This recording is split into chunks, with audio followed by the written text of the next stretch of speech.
What's your character's go-to like carnival food or fair food? Funnel cake. I love Good some answer. fun cake. Pick someone. It's fun. It looks weird, but it's delicious. Funnel cake. Pick someone. Cassian. That's because I think he wouldn't want to be at a fair. Oh, there was some I can't remember what it was, and it's gonna bug the shit out of me. When I went to the Avalanche hockey game, they had some sort of like, oh god, what was it? That's gonna bug the shit out of me. Hold on, you're gonna need to skip me for a minute because Cool. Pick someone else. I will find it. Arceus. Deep fried Oreos. Good answer. Pick someone. Juice. Great answer. I Honestly. feel like if the fair offers it, those like candied grape That's and all it was like right there. fruit trays. Oh, You know what I'm saying? Like the that's a candied good fruit one. tray. Yeah, that's For sure. Yeah, that's a good one. Good. Let's go to When you rosemary. bite into it's hard. And then it's soft. Yeah. Yep. Rose, you up? I think I vaguely remember there being a thing, and it's like dough in a cone, and they just put like a ton of like ice cream and fucking like dessert shit in the like this big ass cone thing made of It's dough. like an inverted crepe type shit. Yeah. I don't know what it's called, but I know what Neither you're. do I know what I, you're but talking about. yeah. Some good one. Yeah. Gwenda or Marjorie? Pick one. Gwenda. Gwenda. Cotton candy. Done. Say one more time. Marjorie. Cotton candy. Cotton candy's a good one. Good answer, honestly. That's a staple.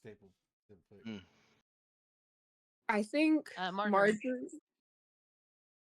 If it's like her and the siblings, turkey leg. If it's like an official outing or something of her dad, not that I don't think their dad went to the fair, but if it was like John or someone judging her was in the room, it's definitely not a messy turkey leg. It's gonna be like, yes, lemonade or pickle on a stick.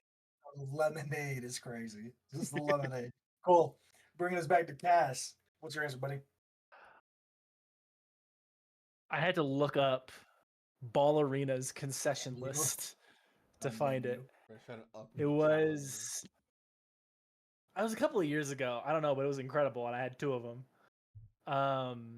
It was like a mac and cheese stuffed baked potato. So it was cheesy mac and cheese with like baked potato. You had two of those? I'm judging you, bro. It was a lot of carbs. It was a lot of carbs. All right, gang. It was a lot, bro. I feel like that's but we the also point won the of it, game, right? so. It's like you don't 32. care about the carbs. You're there to just have fun. Who gives a fuck? There for the game, man. Any other questions, comments, concerns before we start session 32? I'm gonna mute myself because y'all gonna be around. Y'all better be ready. Y'all gonna be around, all three of y'all. My camera's on. I'm just muting myself. Let's get started, y'all.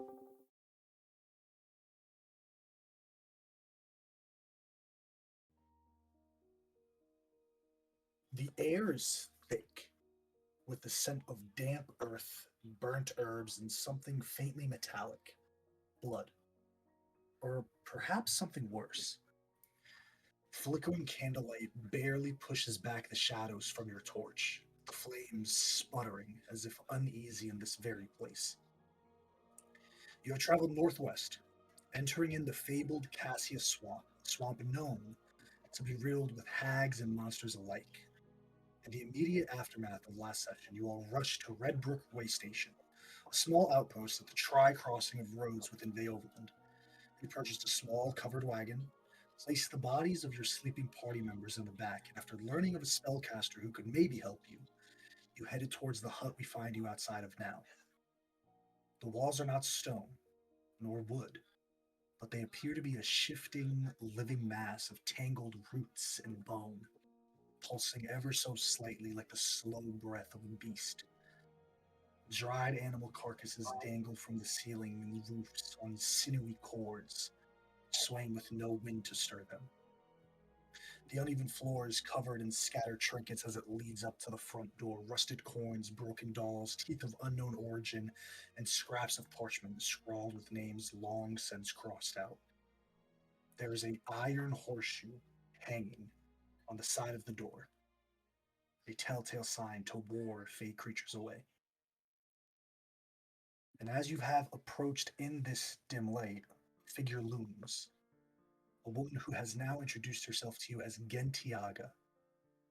She has long, ashen brown hair tied up with this bone tiara at the base of her crown and a pallid skin tone.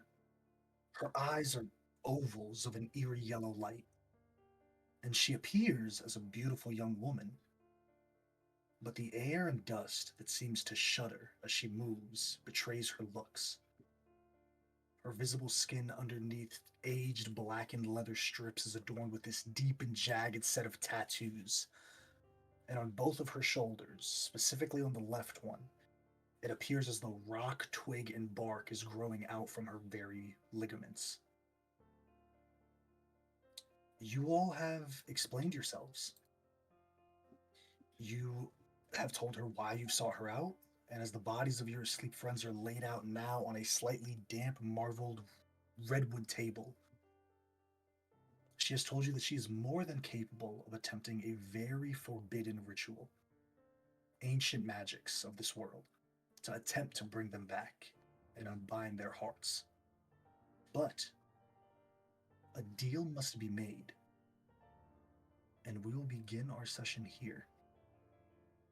She's looking over the bodies. Her hair covers one side of her face, and as she leans over,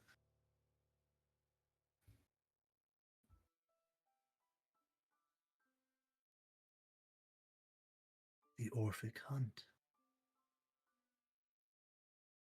They have strayed far from my home, but I am well aware of their handiwork here. You have my sympathies.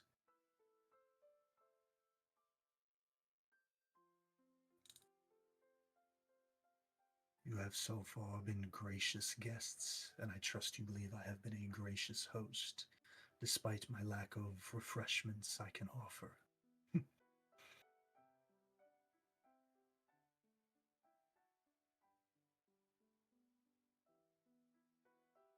What does it mean to you all to bring them back? Truly, there are no wrong answers.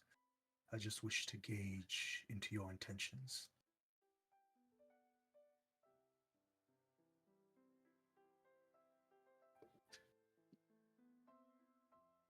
Well, for me, um, at least that one I consider to be a brother, kind of pointing at Cassian. And I've already lost maybe 20 years of time. I don't want to lose anymore. And those two,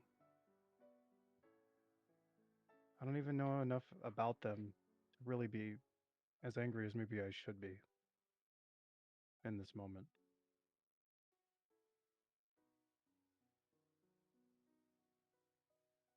Most of us are filled with our own problems, our own difficulties. In a way, we are all kindred spirits in that way.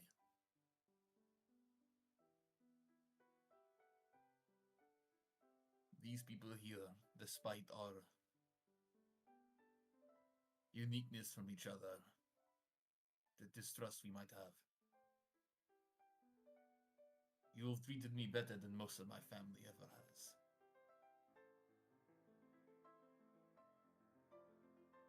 These people are family to me in some way or another. Not sure what that means, that they are what they are worth to me, but I know that they are worth a great deal. I can understand that.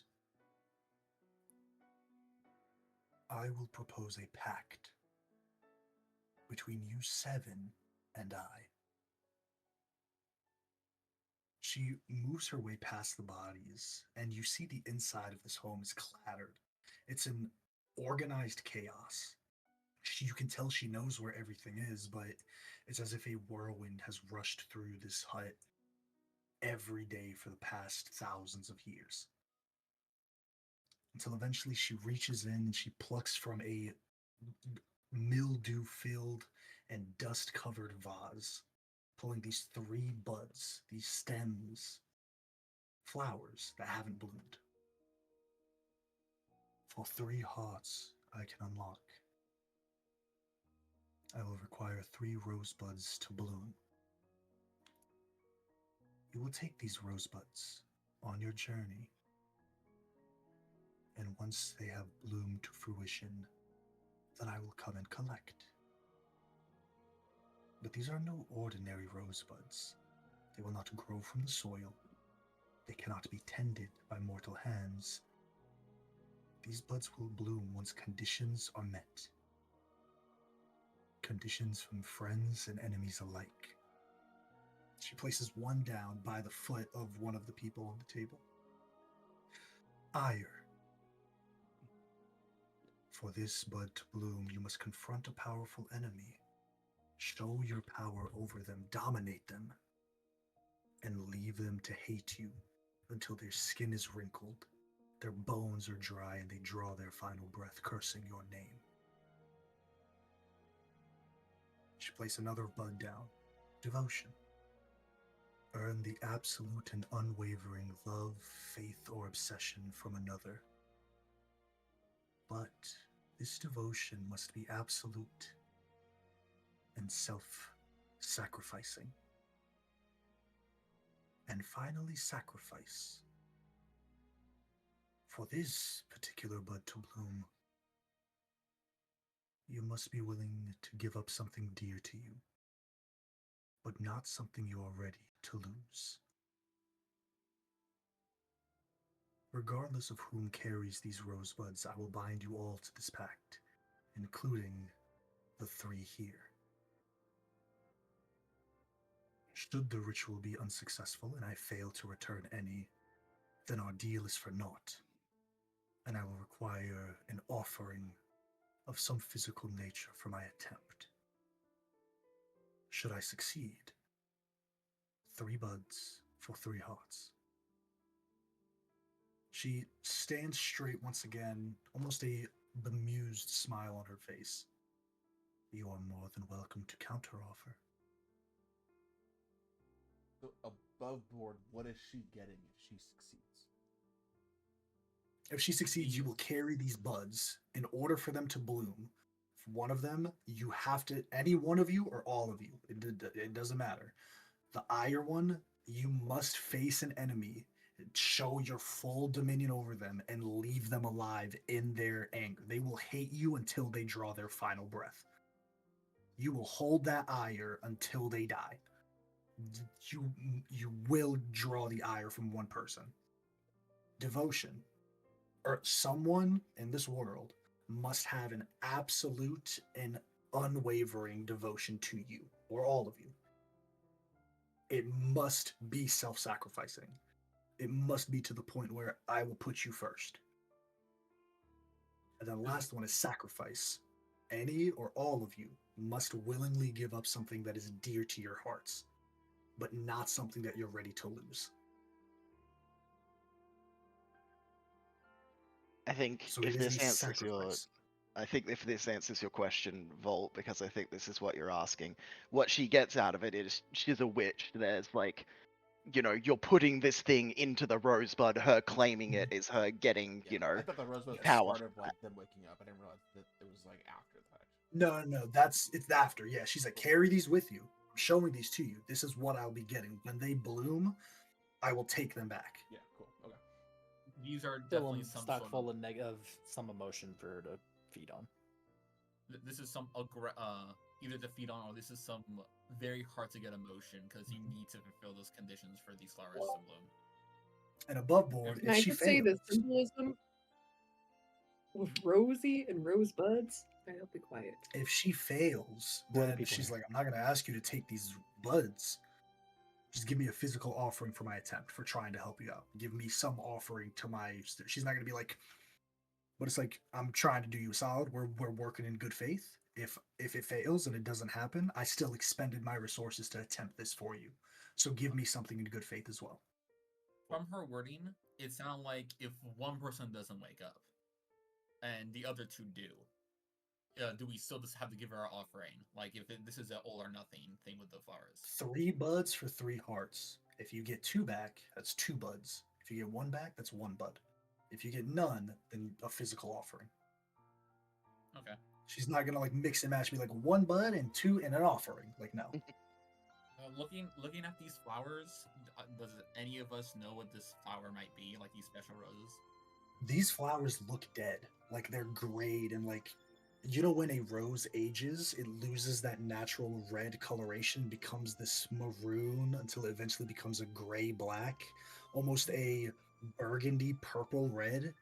That's what they look like right now, but they're buds. They haven't bloomed yet. The whole stem just looks like a very thin onyx twig.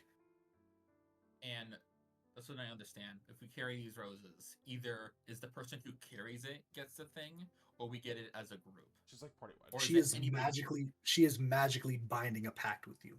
So she's like, as long as these are on your persons and you travel together, you are in this pact.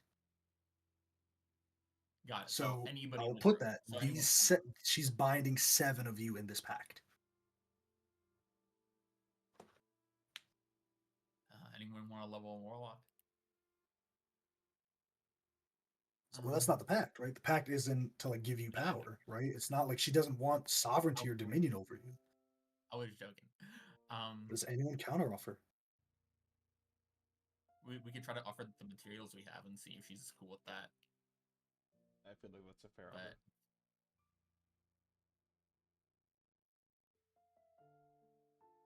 I just alright. wonder. I guess, Cedric will stop for a second, and look at each other. Are we? We can do most of those. I think the only one that would be hard is the devotion one. It seems like, right? I feel like we already have plenty of people that don't really like us that are close to hating us. Be wary, for Um, the ire bud will only bloom if that person determines that their every waking moment is fulfilled with thoughts of you. Their rage is towards you. Conversely, the devotion bud will only bloom should another every waking moment be filled with joy and hope for you.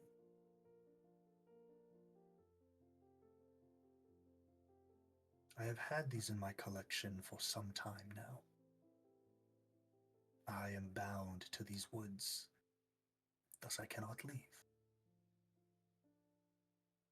So you will go in my stead. Go ahead, Gwenda. is there a particular time frame you're looking for? Before I lose my good looks, I would hope. But I understand time operates uniquely for you all.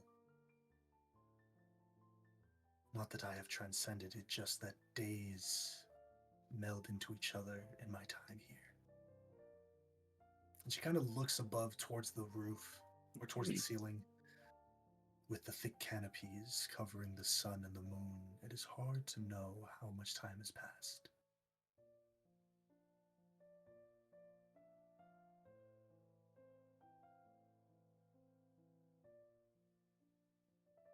Well, considering how our journey has been so far, these do not seem like impossible tasks.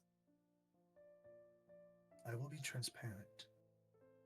Most knock on my door, hearing of my abilities and capability, begging for self-serving purposes. This is the first time in a while I have been asked to help save someone.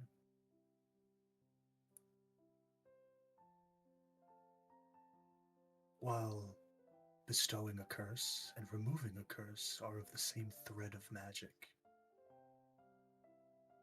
the intent you place is different. So I am intrigued to see how far you will walk.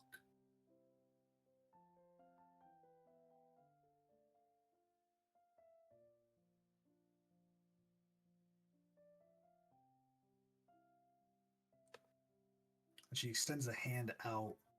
Do we have a deal?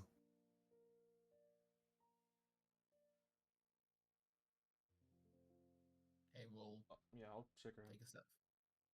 I'll shake her hand. She grabs your hand, Yep. and each individually, as she shakes your hands, you see a small wisp of magic go from her forearm, over very much like the Deathly Hollows, Snape signing that pact. Very similar, but this light gray purple magic. These wisps appear, they go from her arm into yours, and then from yours back into hers. And she does this with each of you four.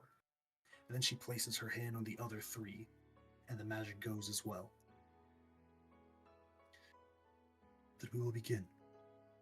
They have withdrawn into their minds, their souls clashing with their bodies. They do not know what's real and what is not. You will see them, and you will also see those that look like them but are not your friend. You will have to navigate through their pain if you ever hope to wake them up.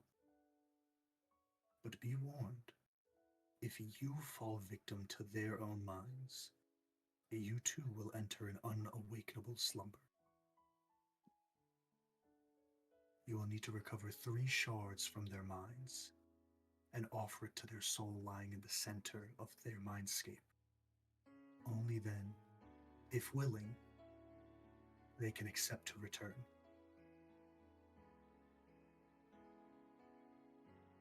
From previous rituals, I am understanding that there will be guardians holding these shards, others from deep secrets locked in their hearts. You will not only see their truths, but you will see the truth from those who have touched them. So now you must decide. Will you each enter as one, or will you divide your forces? Be wary, for the secrets our souls harbor can be intense, and only those willing to bear the weight of their friends' past and pain should be resolved to enter. I will give you a moment as I prepare the ritual. If you need me, then I will not be far. You see she goes outside, and she's picking like herbs, and you can see like she's getting ready to do this very long, drawn out ritual. It is going to take her some time to prepare. You guys do have a moment. So we can either spread out or everybody go one by one. That's what I'm hearing. You can either all 4 jump into one,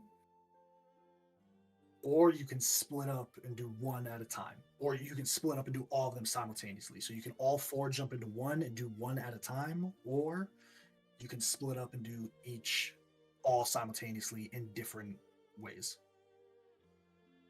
The only ones who are awake to do this is Arceus, Gwenda, Cedric, and Kay. Yep.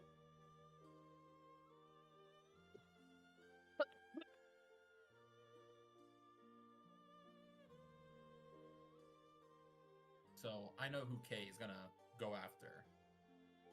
Now, the But things I will say right now, before we even enter in anyone's, the things you see in there, they will be known only to you, and some might not even be known to that person. I think it would be smarter, given our reduced numbers, to do this together.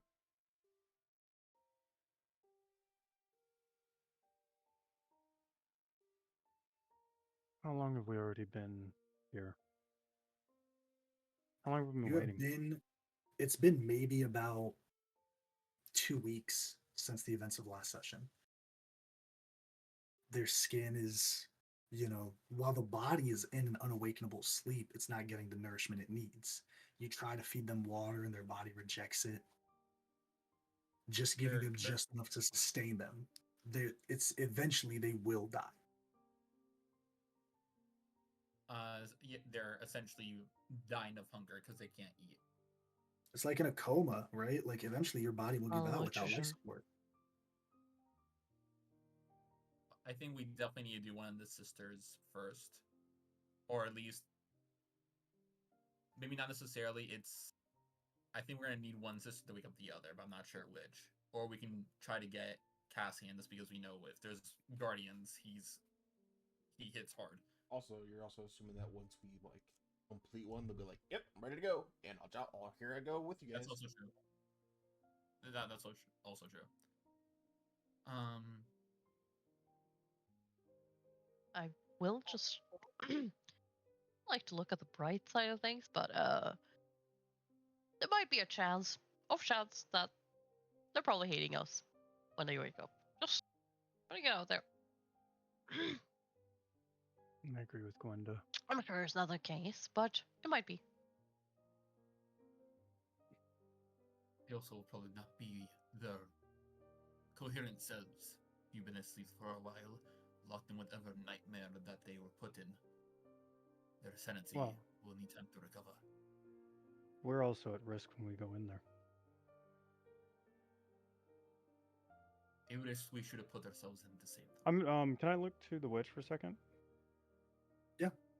Will we be able to pull each other out while we're in there, even if they succumb? I am not sure. Entering in one's mind is difficult enough with this ritual. Should one of you fall victim to the horrors within their hearts, I am not sure if I can save you. So I will Agreed. put it here, call a quick timeout, go above board for a second. It is very valid either way to do all four or split up. The risk is for both, right? The risk is if all four go in, if one of you falls to their horrors, if you succumb to them, then there's a chance that you're gone and you can't help out in the other one, right? There is a chance, truly, that all four of you succumb before making it to the last person. So that's the risk there. Now, but strength in numbers, able to help each other out, think, correlate, figure out what you're going to do, etc., etc. There's that benefit. The benefit of splitting up is obviously you can do these simultaneously. You minimize the risk, or excuse me, you increase the risk of falling, but the failure doesn't have as much of an impact as all four. Quite So, transparently put, if all four pass, that's a TPK, and that will be the end of our story. But this is a risk that everyone is undertaking. So All if right. we go in and we even get all the shards and we get to them, if we aren't able to pull them out, we get stuck in the drain with them, and we're Nope. no. Nope. If you If die, you succumb, then you're also like them. and you may not be able to be saved. We've already been split up once. I think it's foolish to split up anymore when there's no benefit to splitting at all. I agree with you. One last question before we do this. I'm good to handle whatever is going on in Cassian's mind, and I'm willing to deal with whatever is going on in Rosemary and Marjorie's mind. Is everyone here okay with that? Is everyone willing to do that? We wouldn't be here if we weren't. Never hurts to ask. I feel a bit guilty for letting the old man take kingdom. There's nothing we We all do. Well, I do. Here's how this is going to work mechanically. Their death save DC, I will roll this when you get to their souls at the center of their mindscapes, is 15 plus their death save DC, their current death save DC. So there is no, it is just a flat dice roll. There's nothing that can be added to it. There's no advantage. There's no disadvantage. It is in the hands of the dice at that point. For each shard you get, you will lower the DC by 5. Got it. So for 2 members of our party, getting 1 shard will make the DC a 20. Getting 2 will make it a 15. Getting 3 will make it their death save DC of 10. And the same rules apply for Cassian at 1. I'm confused. Just add 1 to it. Does that make sense? Okay. What's the flat DC with no shards? It's 10. Because remember, if you've never died, Right. you have a said DC getting one resurrection of reduces 10. to 20? No, No, getting it all is 3 reduces it by 15. 5 each. Hang on. So it is right now. It is set before you even go in there. 15 plus 10. Their death save DC. For Cassian, it's 11. Lord, okay. For every shard you get, it minuses it by 5. So if you get all 3 shards, then it negates that plus 15 bonus to their DC. Does that make sense? And it's just a flat dice roll at their DC. Cool. The same you would roll for a raised dead or a resurrection check, right? Same thing. So just to You understand. have to pick an order because doing this is a task. The first person will have no penalty to their overall DC. The second person, if you do this in order, the second person will have a +2 to it. The third person will have a +3 to it.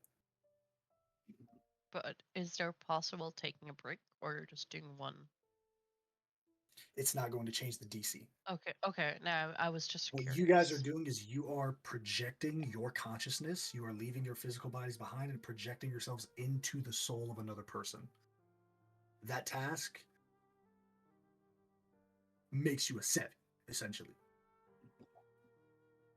So It's full severance type shit. Like, it is a task to jump in. It's not just lickety split, like, yeah, whoop, like a Mario 64 jump into a painting and then get the star and jump out, right? It makes it more difficult for you to continue to last on that the more you go. Now, with 4 of you, obviously your chance of survival are higher as a whole, but it makes their chance of bringing them back a bit more difficult. So just keep that in mind, because I want to give you all the facts before you fully commit to a decision. So there is a chance that we go in, we get all 3 shards, we find them, they make their roll, and they get like a nat 1. Everybody's trapped in there now. No. No. If they No? fail the No. roll, it does not mean they're trapped. If you die in there, to Yeah, the only if horrors, not just the Okay. roll, then you will be stuck in there. This is why I ask, because if I make assumptions that are For usually sure. wrong. For sure. So if we split up, there's so they no don't like roll. +1, +2, +3. If you split up, you're doing it simultaneously. So there's no +1, +2, or excuse me, +2, +3, right? Because you're only jumping into one person and then leaving. And you're like, well, I'm good on this. I'm never doing this shit again. So it doesn't affect your tether back to your body. Does that make sense? Yeah. It's like if I have a So- nail and I put the nail in a perfectly drilled hole, I'm like, cool. And then I take that nail out and I try to put it back into that hole. It's like, all right, the second one is going to be a bit rough. And then I take it out again. It's going to fuck up that drilled hole eventually. You know, because you're never going to get it exactly right in the same spot every single time. So you're going to see the chips around it. It's that's the equivalent of it spiritually. Does that make sense? It might be good to split up a little bit, just so then that extra 2 doesn't get somebody. And one last question, so I understand: if someone falls and they are like they die in the dream, but then we are able to wake the person up, is that person still that died forever asleep? Got it.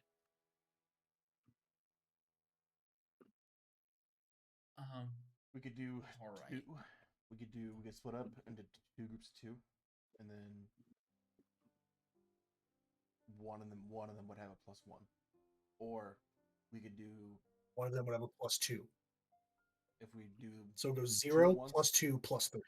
0 and then +2. Okay. Yep. So if you do like all four, the first one is 0. There's no extra bonus. There's no extra penalty. If you go into the second one, then it's +2. The third one is +3. Okay. So if we could go do- everybody, the last person's gonna have to make a DC of like 16 to get up, even if we get all the shards. more than that. But yeah, no. We could. Cedric and I have the least amount of like individual survivability, so we could go into Cassian, and then you guys could each take one of the sisters. If we do it, we can do it all at once. Gwenda and Kay have more individual. They can kind of take fights themselves more than Cedric or I could. It's not The wrong. issue with doing the split with everybody is the people who go in by themselves. If they get knocked out, no one can like healing word and get them back up and continue. It's gonna be you lose all your hit points, you're done. There's no optimal way to do this. It's designed that way. There's no safe optimal way to do this. You have to do what your characters would do, not what your mechanics say you can do or what mechanically like optimally you should do. You don't know if there's going to be a fight. You don't know what type of dangers are going to be in there. You don't know what stats they're going to target. You have no clue what is lurking in the minds of your friends. You have to make a decision as a character who am I going to prioritize and who am I going to try to save first? I don't know any of them, so I feel like the choice should be between you three. Ah, well, But you're willing to do this with us. You should have a say. And by the way, thank you. yes. You don't even know us that well, and this has already happened, and you're still willing to stick it out? Shows a lot for your character. I had one brief conversation and I did drugs with the other two. Apparently, if that's all you need to make friends, I am very jealous. So talk to me. What's the plan, guys? I like what Ark said. If me and Ark can be finished fast enough, and as long as Cassian's not willing to have one of us stay behind so he doesn't go sprinting off to kill whatever he can find immediately, at least one of us should be able to come in and help one of you. If not, and I kind of look to Ark, we'll split the difference if we come back first somehow. Right? But I Not think maybe the werewolf should be first, maybe? Maybe we should. A new question. Go. Sorry. Or are we doing it simultaneously? Yeah, because it's from what Ark and Cedric said. They go in. What if they go in and the rest of us wait, and then they come out and one of them comes with us to the next person? It's still not simultaneous, so then we throw away our benefit of simultaneous for no reason. You can't jump into someone else's once the ritual has started. Oh, okay. So You have there's two choices a here. question. You either split up, you do it, and you fully commit to that person, or you all go as 4 and you do 1, get out, 2, get out, 3, get out. Does that make sense? There's not going to be like, we finished, let's jump into yours. It's not how this is going to work. Oh, so either we do everybody at once, or we do, because we can't like. Or we go one by one. You can't. I finished with Cassian, so I'm going to help out with Rose. No, it's not how that works. Okay, but just to understand, if we like, you can do 2 at the same time, and then a third altogether. It's just you can't you can't interrupt someone else's ritual. Got it. Yeah. Kay would want to do Marjorie's first because she seems the most. Well, the moment of like, do you trust me? Her saying no and her kind of being right. So Kay wants to do Marjorie at least for him. Who would want to? It seems like Ark and Cedric want to go with Cassian, and so does that leave Gwenda with Rose? Does that leave Gwenda with Rose, or is Gwenda? Are you going with Kay into Marjorie, and then all 4 of you are going with Rose? I think we should. Are we agreeing that we should do 2 by 2? I'm just asking choose answer. It's your decision. It's your decision. Yeah. What would Gwenda do? What is she gonna do? Is she gonna be like, yeah, I'm down for that, or am I gonna be like, no, I'm doing it simultaneously?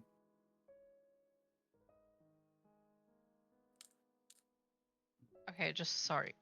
I just if we do simultaneous, there's no like extra checks, right? On the person. If we do it like everyone at once, we don't have the disability.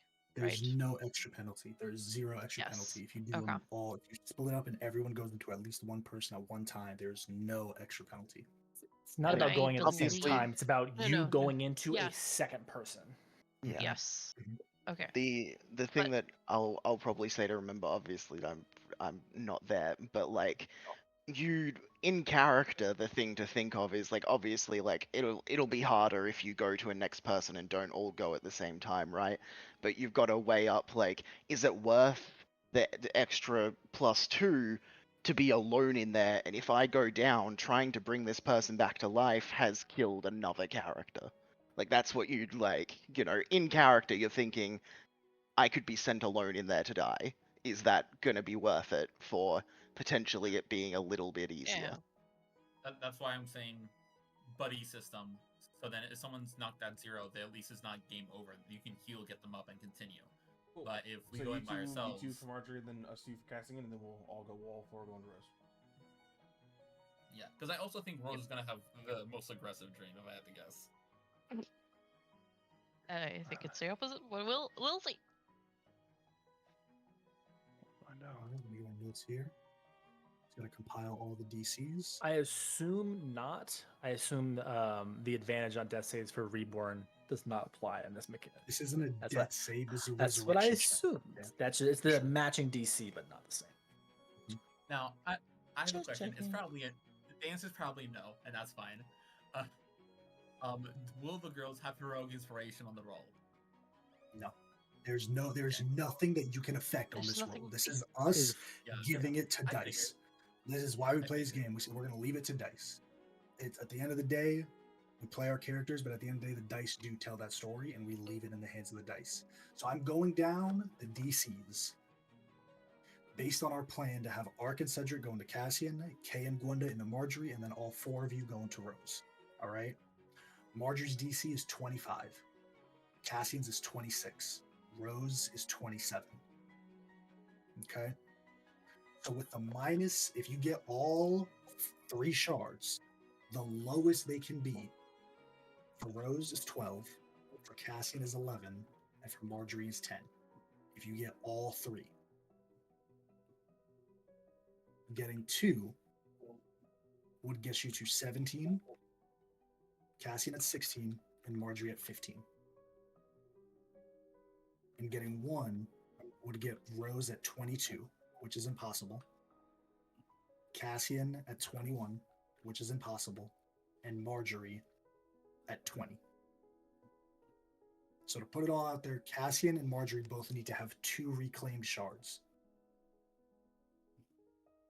Actually, all of them need to have at least 2 reclaimed shards. For the most part. Even to be possible. Yeah.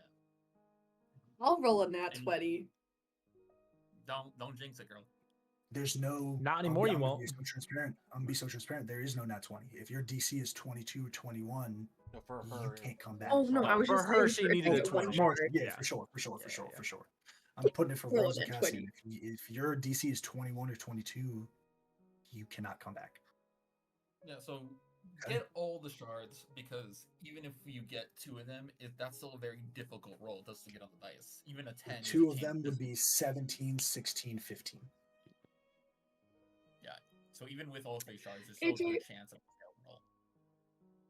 I have a question as a dead person. Is it going to be we need to roll 3 dice to get to that DC or just 1 dice? So that DC Just is one? after everything is said and done. When they approach your soul in the center of your mindscape after they've trudged through, I roll 1 die as the DM. I roll a single die. And we You just leave roll it to it. that. I roll it. There's 1 That's die. that's how death saves work. That's I how mean, a not death resurrection check saves, a works. resurrection We're raised check, yeah. dead. I roll a single d20. That's how we did in campaign 1. That's how we're doing it here. I roll a single d20. There's As a no cleric, I attic, don't there's no remember any. advantage. Just out of curiosity, AJ, what's your Venmo? I'm kidding. That's a He good one, man. can be How bought. much for a I 4th can shard? do that. $50 each. Man, sorry. $50 each. Give me 150. I'll lower the DC by 5. We Hey fight. man, All hey right, man, I just exactly. got my work bonus. Then give me 50 right now, bro. If you really bad it. But if you not, then shut the fuck up. All right. Ark, Cedric. I didn't know we Kay, introduced the pay to win system in this game. Let me stop. Absolutely. We Is there actually anything sold it you to four wanna Niantic, do? so. Oh, okay, Is there perfect. They needed anything something that from you what I four hear. Yeah, want yeah, to yeah. do? Bring it back. Anything you 4 want to do before this ritual begins? Okay. A toast? I'll be honest. I'm gonna go in in Rosemary's thing. Look at that weed. After. If- After. If I cast a spell now, will it hold while in the drink? Okay, Nope. got it. Nope. What's the Again, You wouldn't know Tiago unless you tried. Tiaga puts a rug out for each of you, and she motions for you to lay down, and she begins going over each of your heads, moving her hands in the somatic component of this ritual. And it takes maybe the course of 30 minutes for this ritual to complete, until eventually you fall into a sleep. We're going to start with, we'll start with Ark and Cedric, and I'll bounce back between. Yes, Okay. Gwenda. Thank you. Thank you. I was asking for that because I wanted to make a coffee. So thank you. Cool. Don't be too long, because it's going to be pretty quick bouncing back. Ark and Cedric. My coffee The machine's first thing you guys feel is the sound of your boots hitting against thick snow. And that snow very rapidly melts. You see the uneven ground leaving puddles. And at first you're just standing in this field, but it doesn't extend as far as the eye can see. There are these barriers, these semi-transparent borders that extend as high as you can look up. You can't even crane your head to see where they end, and they dissipate into the high sky. You maybe have a border of 120 feet in a radius around you both. And you see Cassian, a man walking. It's a weird thing. He's not a younger man, but he's a more youthful man. His skin has a brighter color to it. His hair is a darker sheen. And he's walking with this purpose. And as Cassian moves, the radius extends, just following him, as he is the center point of this radius. You begin to question as you see a large retinue of diversely armed warriors. They nod as they see him walk by. He nods back. There's nudging and jokes. And it isn't until one comes straight towards you all that you're like, oh, they can see us. And then they pass straight through you, as if you're not there. But you feel this brother in arms energy that's in the entire area. And Cassian is smiling and joking back. The energy in his steps, Cedric, it's exactly as you remember him. There are people. He sits down by a campsite. He drops a heavy bag. Many small fire pits have been erected. There are tents, massive. It's a military encampment almost. There are horses. There's a small training yard that's been hastily erected. Maybe nearly 100 people in this small area. And you get the sense as you see just one bypasser walking from one fire pit to another. This is a place where everyone knows their names. Every single person. They know who they are. They know their history. They know their story. And they're all clad in the silver and steel armor, each of them with varying brooches on their chest, clasping to either a cape or a hood or on the buckle of their sword, all in various shapes and sizes, but all silver. You see this youthful Cassian take a seat. A small stew is poured for him, and a mug is thrust into his chest, and there's older, more veteran, grizzled types pushing him on his shoulder and kind of smacking him on his back, laughing. And it's a unique sight. Because it's not completely unlike your campsites. It's not completely unlike the fire pits that you've had. But it's on a larger scale. And the cold reality is, it's a homely environment. You continue to follow Cassian until he follows the border, extends past as he continues to go on, and you see this massive tent. You've seen the Crimson Scales, you both. You've seen how they work. You've seen how they operate. This is very similar to that. There's a large, almost command center.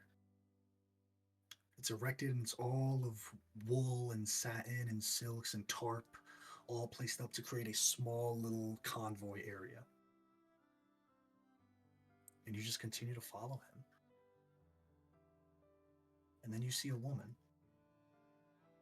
Hair in these bundles of curls that are tied back. The sides of her head are not shaved, but they're trimmed. Almost like an undercut, but the top has been allowed to grow and curled.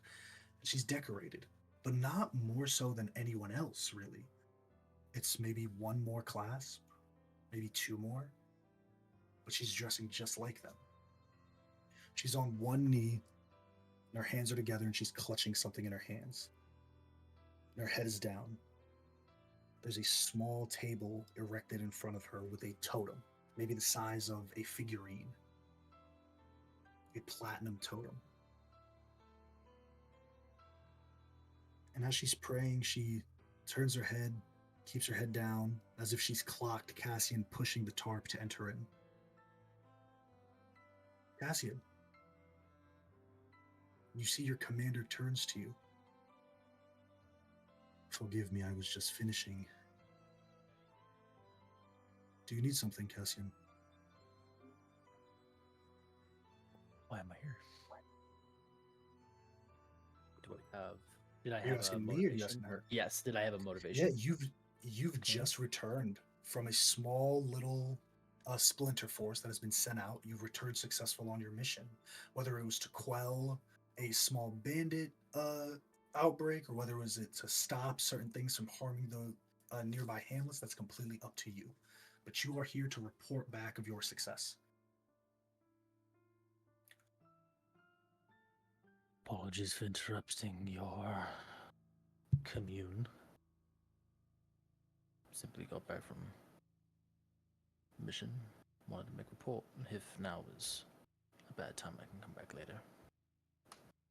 Now is as good a time as any. You issue your report, and as she stands there, she's taking notes. Right, well, I'll have someone draft up the official report and put it into our records. We're getting notoriously unkempt these days. How was it? I know it was one of your first without some of the old guard to keep watch over you. Not too different, really. Nice to be able to work without someone looking over my shoulder, but it's nothing I didn't expect for this level of thing, really. Good. Looking over your shoulder is not the same as having your back. I hope you remember that. Yes, of course. We've spoken before about faith. And so I will ask you again, and as previously, you are more than welcome to say no. Will you pray with me this evening?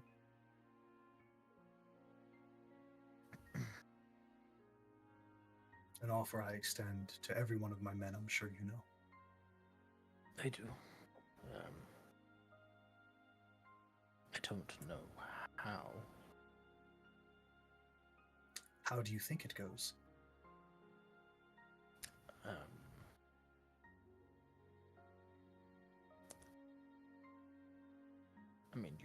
Obviously you had a very picturesque way of doing it. I don't know if you need like a holy site or a totem or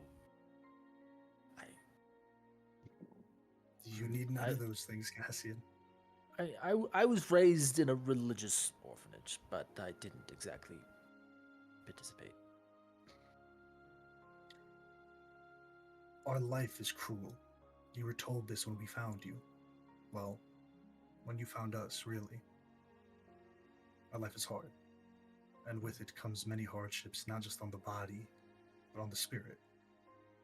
Praying is a way that I, amongst the others in our company, used to feel relief. If you don't wish to have that relief, then there's no real need to pray. In some cases.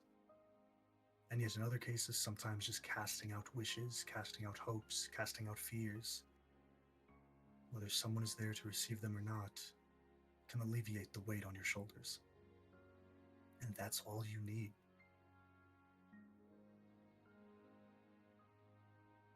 So you're more than welcome to sit here, and I would just ask, what do you pray for, if anything at all?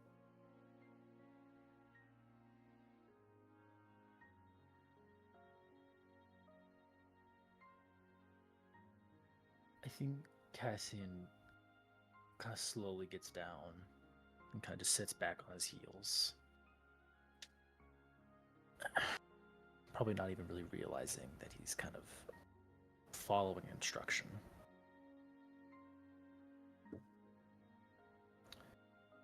You said that our lives are hard.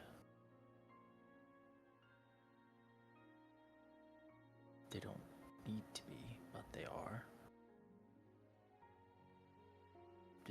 In a way they shouldn't be, but they are.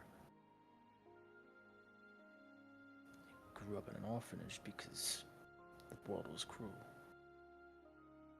Because some shining deity decided to drop a city out of the sky and it killed my parents.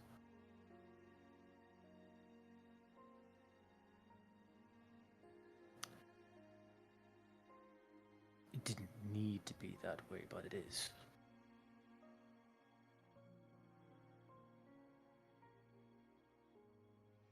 And that is frustrating. I can only imagine. She places a motherly hand on your shoulder. Relax. I will tell you a secret that I have come to believe. Something that I really only keep to myself. I believe the gods envy us. In many ways. There are cruel gods. Trickster gods. Hateful gods. And there are gods of mercy and life and love. Gods of war and pain. And gods of wisdom and knowledge. It's not for me to decide what is just and what isn't. So that's why I pray to the Justiciar, one who holds the scales, one who is charged with determining balance and justice. What happened to your home and your family was not right. And there's no God in this reality that will make that right. But there may be one that can help you accept it.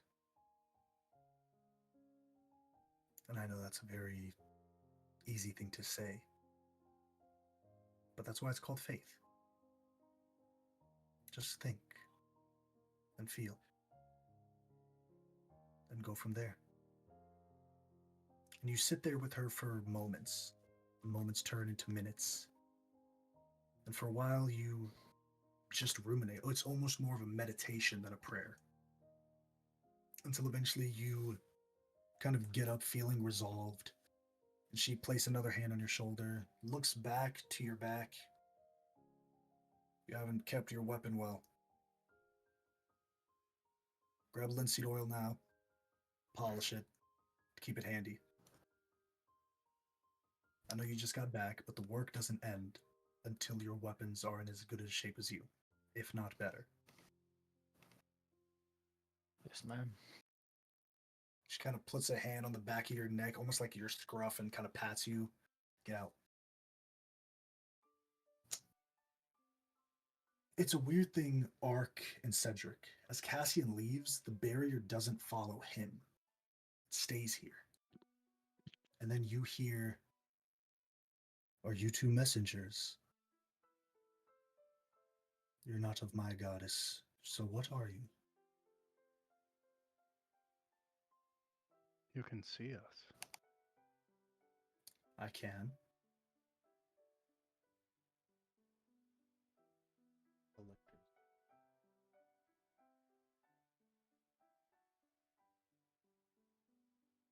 Collectors.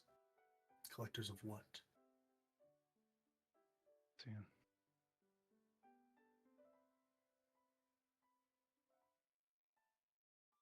Where we came from. I don't know how much time has passed from this moment. But he needs us. So we have come. And yet, you've seen him here, with his brothers, his family. Why would you take him from this?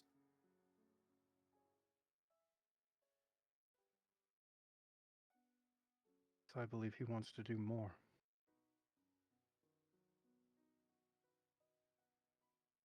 And what if he doesn't? Will you bring him back as he was before? Bring him back for a purpose unknown to him, to allow another, yet again, to dictate his fate?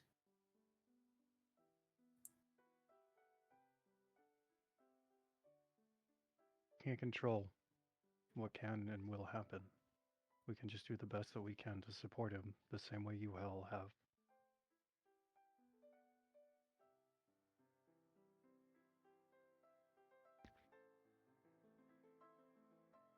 And what if he falls again?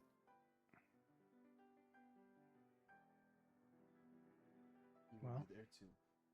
But if it falls again, we'll be there just as for this time.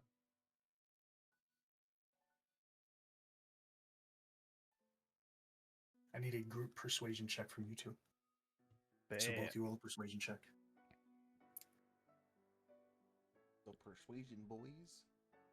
The persuasion boy? Fuck. 11. Oh, worse. Or Oh! almost as bad.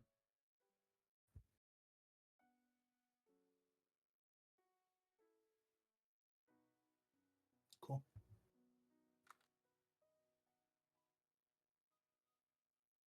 There's a nod, and then she walks out of the tent, going over to Marjorie. Gwenda and Kay, the heat hits you immediately. The sun is beating down on you. And Kay, you immediately feel the sand in between your sandals. Hot. This orange sand burning the bottom of your soles. Gwenda, this is like a guppy in a desert. You're like, oh my god, this is my personal hell. But then you don't feel sweat on you. You feel the heat, but no perspiration. And there's nothing around except for a small hut built in this desert oasis. A little hut, a palm tree, dates growing from it. And then you hear a thrum as this gate opens. And stepping out of it is a young man. One that Kay, you recognize. There's familiarity to him. He has the sandy brown hair, and he's carrying what looks to be maybe a 2-year-old by the hand. And she's stumbling and walking, and she's in this very like prim and proper dress. And as soon as she hits the sand, she like winces, and he picks her up. And coming from the hut, Gwenda and Kay, you see this older Fire Genasi woman. She makes her way towards the two as you see Archmage Weaveborn go, Mother, I was wondering when you would bring my granddaughter to see me. I know. I'm sorry. I sent messages. You know her birth was complicated, and when Antoinette got pregnant again, we were just so worried. I will bring Rosemary to see you soon. Well, why are you here? I can't come to see my mother. You can, but you don't. You see, he puts this 2-year-old Marjorie down and kind of pushes her towards the water where there are a couple of animals at play, just kind of pack animals to help tend to the area. Mom, I see so much of father within Rasmodius. But he's not like me. He's strong, fierce, courageous. He's so adventurous. But he's not me. But she's like me, Mom. Cause above be spared, not two of you. No, she's like me. She has the same power as I do. It comes from that thing. I'm finally not alone. And there's a tight smile from this Fire Genasi. She kind of pats him on his cheek and she goes over. Marjorie, I'm your grandmother, Skara. Would you like a date? This sand is immediately swept by an unnaturally fast sandstorm. And as you bring your arms to cover your eyes, as the sandstorm fades, you're now standing in the threshold of a door. This room, the corridor is narrow for maybe 5 feet, and then it extends into a wide square room.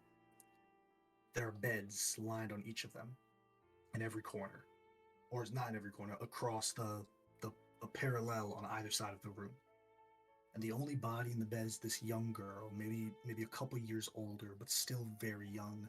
She's laying in bed, unmoving, just a light breath in her chest, and there are bandages over her eyes. You see the same man, he's clutching on his knees at the bed sheets, and he's sobbing and screaming into the covers viscerally. And it's a horror thing you see next. He takes his wand, he puts it to his neck, and he's shaking, and then he drops it and collapses again on the bed. You see someone walk behind you, through you. Archmage, I am so sorry if the timing is inopportune, but your presence has been requested. And you see his red bloodshot eyes that were once wide start to level. He takes a deep breath, and then he stands and walks out, walking past you. And as you two follow him, you see him get older. You see very rapidly, as if it was a time lapse, kids running in this hallway. He is the only one that is not moving at a rapid pace. But there are kids, two you recognize, and then all three you recognize, getting older slowly over the years. You see the small, very quick, rapid moments of Marjorie carrying a cane, tapping around. You see an older tiefling man kind of pick his sister one by one wrist and one by the other, and he's running as fast as he can. Their legs are flying behind him, but they are moving too rapidly to see any details, except for the Archmage, whose hair is getting longer and then it gets shorter, moving very slowly along this corridor of his home. And as he turns to enter a door, you two turn as well. And he's standing there in front of an older Marjorie. Magic is a responsibility. Those that can utilize it should, for the betterment of those around them, both the people they see and the people they don't. Do you understand what I'm telling you? Yes.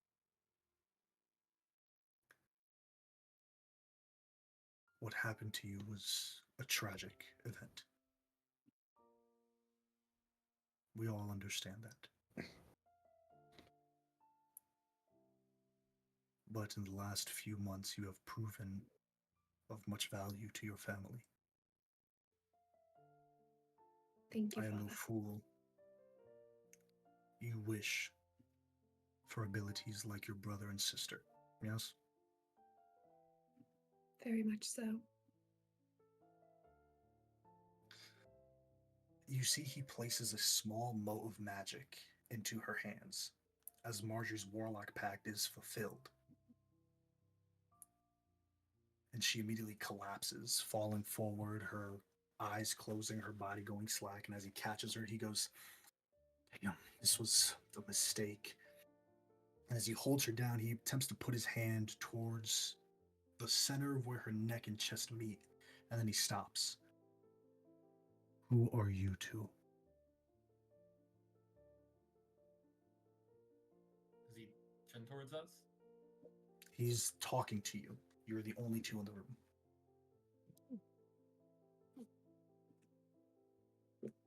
You seem to be of the magic kind, so let's say something has befallen your daughter and we're here to fix it. Weird.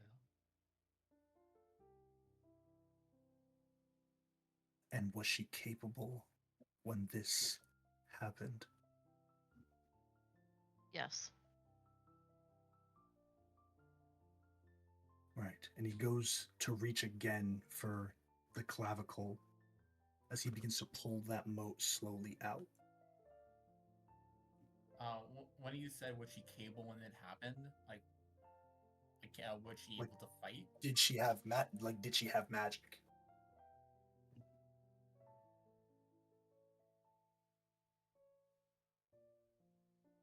the only reason why she lasted as long as she did. And yet she's not here with you two.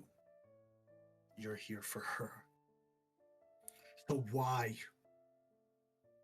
Why should I allow her to keep this magic, knowing that is going to place her in this danger regardless? It was not the magic that placed her in the danger. It was the only reason why she was able to defend herself when the danger came. The only reason why she was able to save the lives that she has.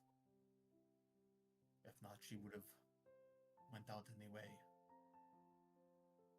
Met the end far sooner and worse than this. No, she wouldn't have. She would have been here. She would have been safe. Can I? Okay, so you know, to your best ability, she wouldn't. She would do anything for her sister. And as long as Rosemary is next to her, she'll willing to sacrifice everything. That's the person I assume she is. And I think you know that's true. Let's My be fair. daughter is her own person. Mm-hmm. Because, and it's that same person with or without magic that decided to leave. You cannot keep something caged for too long without it trying to escape. It's basic for every living thing. Now you can either make sure that she has claws and fangs to protect herself, or like a rabbit, be snatched up Claws by the and first one who dares fangs? to fangs at her. Claws and fangs. And what has she done since leaving my home with those claws and fangs? Barred them. Allowed others to bar them back. She was not a victim of this world. She was the proprietor of her own doom. And it wouldn't have happened if she couldn't do anything.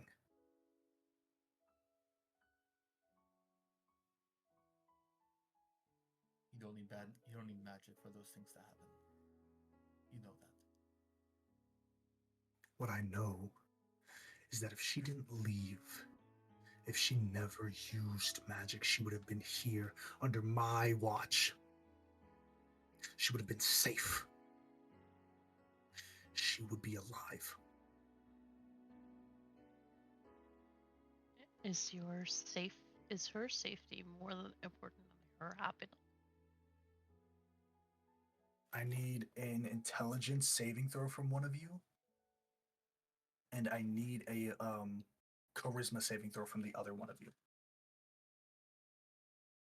I think charisma save should be me. And Yeah, sure. Would Gwenda get my +4? My aura? For her save? Let me read how the Mindscape works, because it is a specific thing.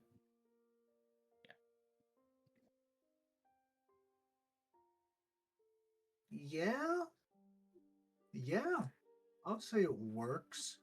I would say The class feature. no.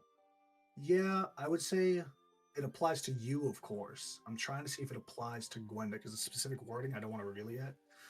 It's a specific wording that's weird.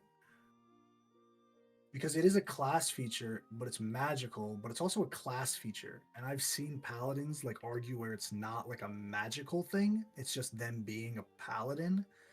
And I like that more, so I think I'm gonna go Does with anti-magic? Does anti-magic block that. Yeah, paladin like an aura? anti-magic doesn't stop an aura, does it? Like that's always a good rule of thumb. Anti-magic doesn't stop the aura, so I would say yeah, it would apply. So you can add that +4. Alright. So my goal. Alright, I hope your in-save is decent. You get a +4 to it. So +5.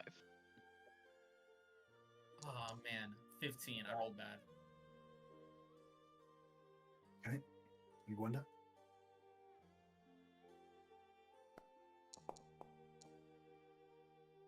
$24.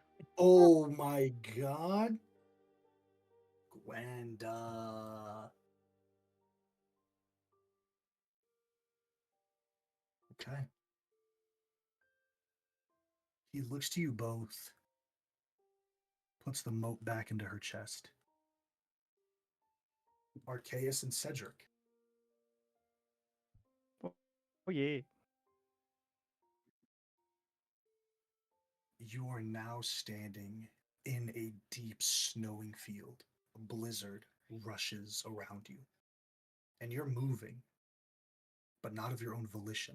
Your legs aren't running, but you are being swept across this battlefield. Arceus, you in particular recognize familiarly dressed in this black armor with this red insignia on horseback running. They're clad, they look like nightmares, wraiths, taken form as men. And you see those same warriors, Cedric and Ark. Same in the silver steel armor, retreating, a tactical retreat. But they're outnumbered. They've now placed themselves in this valley, unfortunately. 2 hills of snow crushed on each side. There are dead trees that extend for maybe 10, 12 inches of snow. Neither of you have had the discomfort of fighting in snow before, where it's so deep that it comes up to your knees, especially while on the back foot. You see men cut down horridly. The same men you saw laughing and joking are assailed in this snowing field. One of them is pinned by a halberd to a tree. It goes straight above his heart. He tries to swipe with his last strength, and then another warrior in black armor comes and cuts the head clean off with a blade.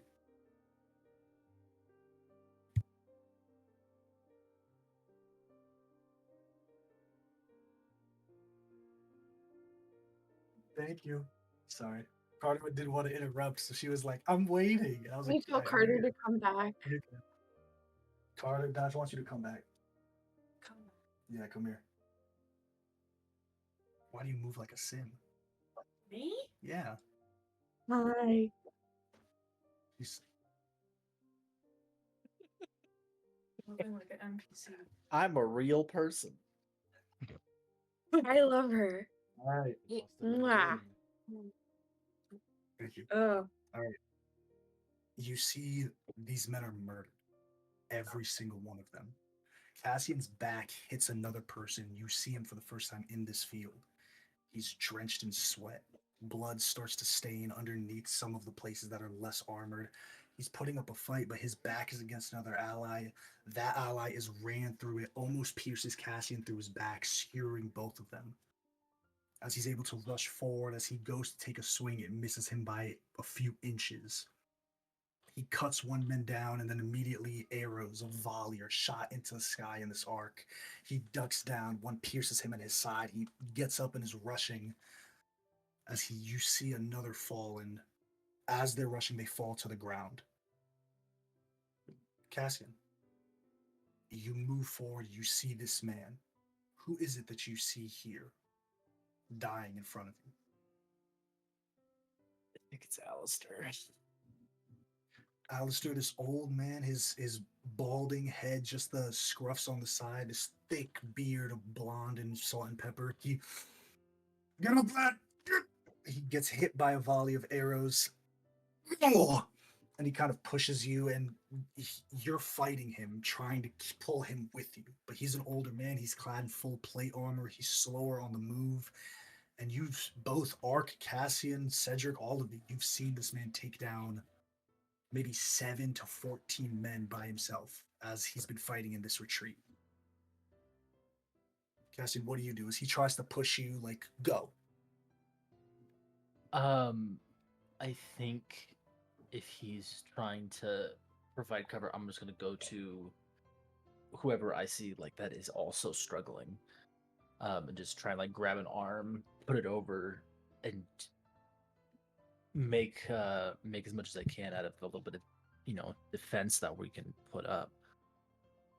You see Janna. She's not fully armored. She's more of a dex fighter, more lithe, more acrobatic, more of a dancer technique.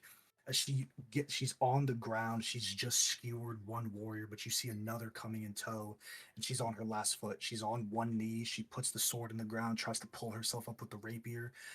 One swing comes down. You bring your blade up, blocking it, using the momentum to shove it into the ground, and then cutting this man clean as he falls. And she gasps, coughing out blood that stains this white snow.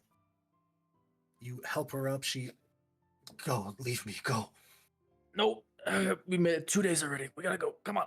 We're almost out of the mountains. Yeah.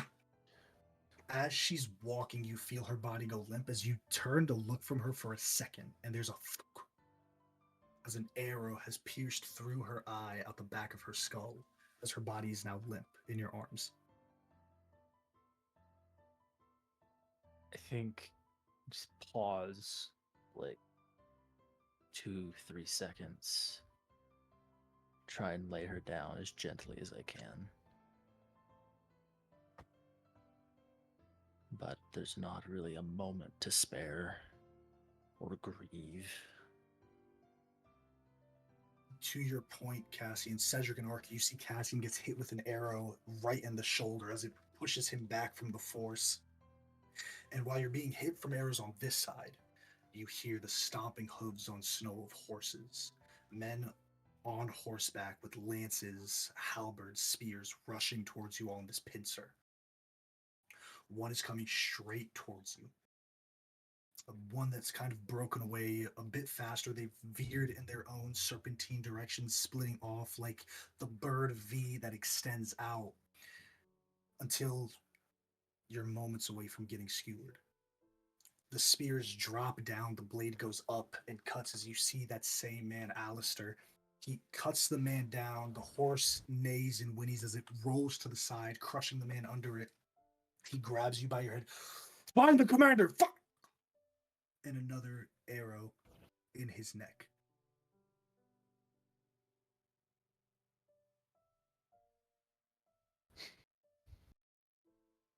As this older man falls, Cassian takes this order, he turns, and you two watch it, Ark and Cedric.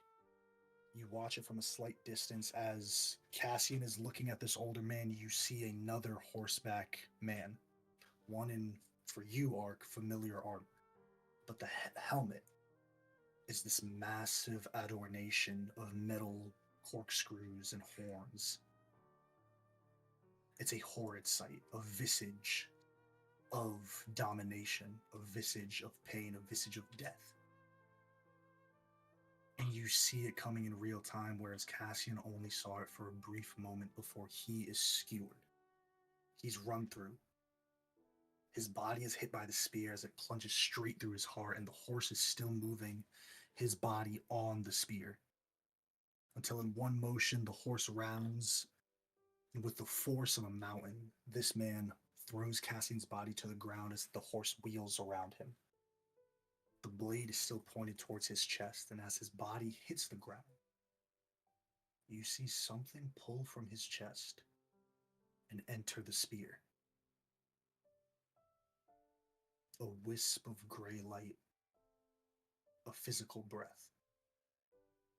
Cassian's last breath leaves from his body and enters into this onyx black, torturous weapon. And as that happens, the blood on the warrior's armor begins to diminish slowly. One wound on the shoulder slowly closes. But as the blizzard overtakes you both, you don't see the woman, you don't see the commander. And it's at the point where that order was given with such conviction, even you two are looking around for her, unable to change anything, still looking for her, but she never is seen to you.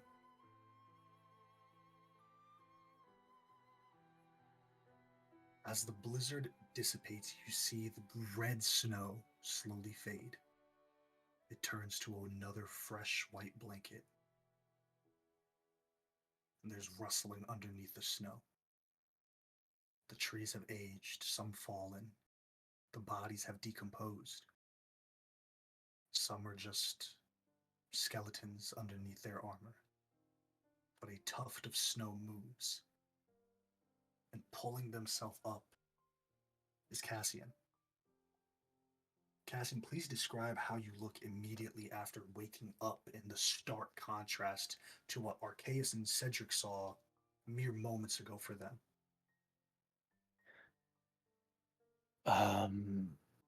He's still in the same armor, the same clothing, but it is rusted and broken with time. The breastplate was blown off of his body, but the leathers, the gambeson and such are rotted away and just tatters and gone. I think he looks visually, he doesn't look older, like his hair hasn't grown or anything like that. But there is almost like an anorexic fallow to his tone of his body. Almost like truly like a Draugr from like Skyrim, just a bit more lively. And as he kind of sits up, just taking a deep breath for the first time, his form kind of fills out a little bit. Just a little. Enough to notice. Wide-eyed, panicked, confused. But after a moment, a sense of understanding kind of follows and realization, and the expression just dies, and he just looks like an empty husk. Just sitting in the Cedric snow. and Arceus, give me Arcana checks, please. Mm-hmm. This like lance that he was I forgot his name. That he was using that he Siegfried. Yeah. Was he wielding that? Or did we see that? We saw that, yeah.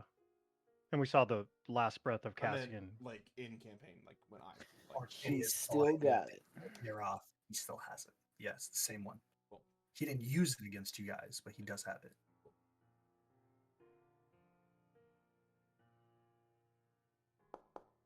All right. 18. 24. Okay.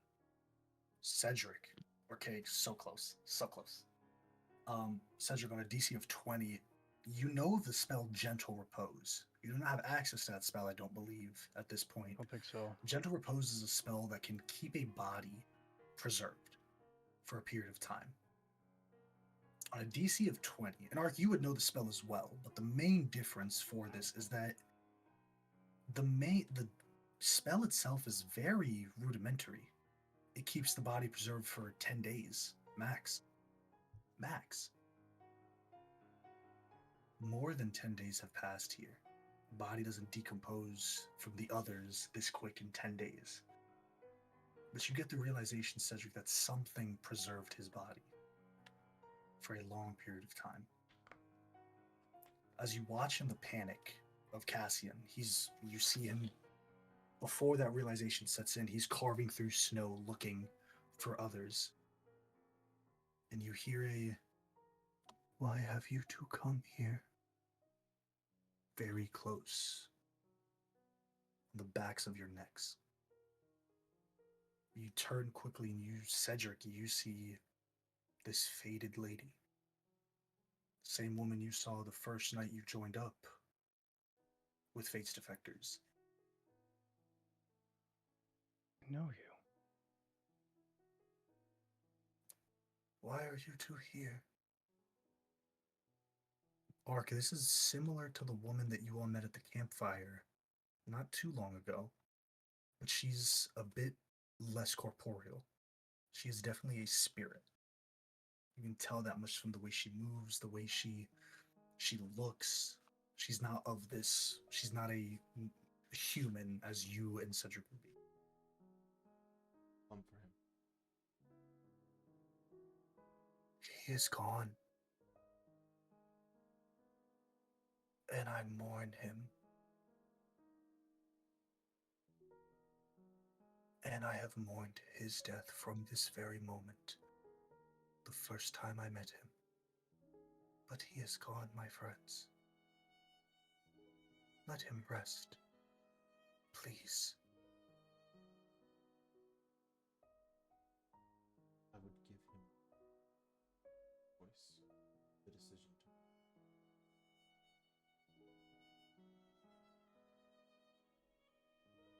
to. As we knew him, he seemed like he had things still he wanted to accomplish, and they involve you, whether you realize that or not.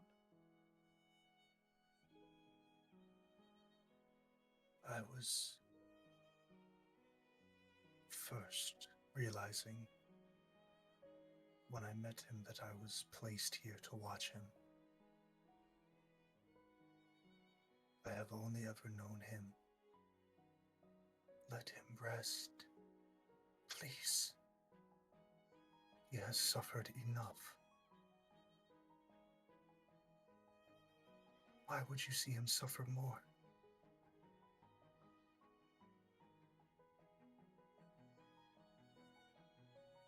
Dug him out of that snow.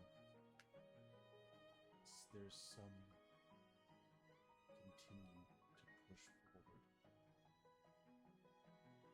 It was not his choice. He did not choose to come back in this moment.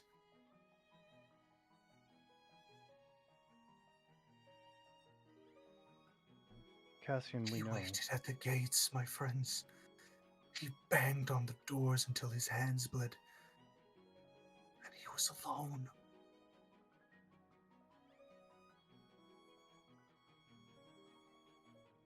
He isn't anymore. We will never abandon him.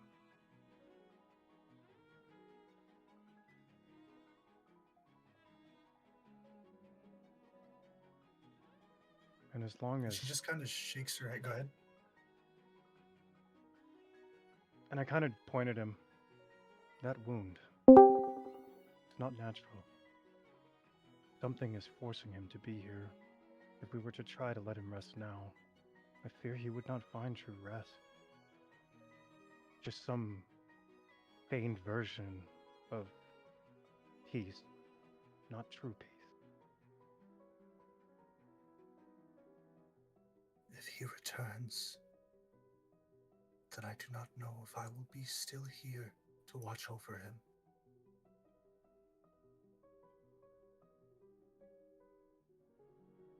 Let us watch over him My purpose now. has been completed. Go ahead, Cedric, sorry. No, you're good. Just... If so, then let us take over. I came to this group of people for him, and I've grown to love them all. But that is my brother. Not through blood. Bond. Through shared suffering. Similar to what he knew here.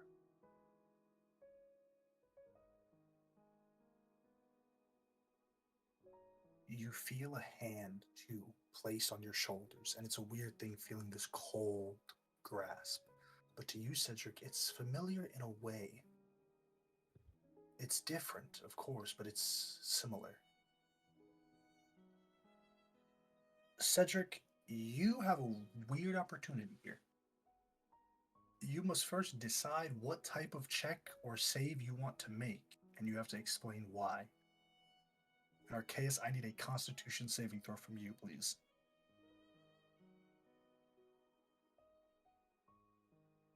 Because you said something about his wound. The wound in question that killed him is, I think I said it was months ago, but it is like a pitch tar black. Yeah. In a Y shape on the front, and also more of like kind of like a star pattern on the back. It went all the way through, and it's marked on both sides. But all of his wounds that from life are like silver, just bright, metallic almost.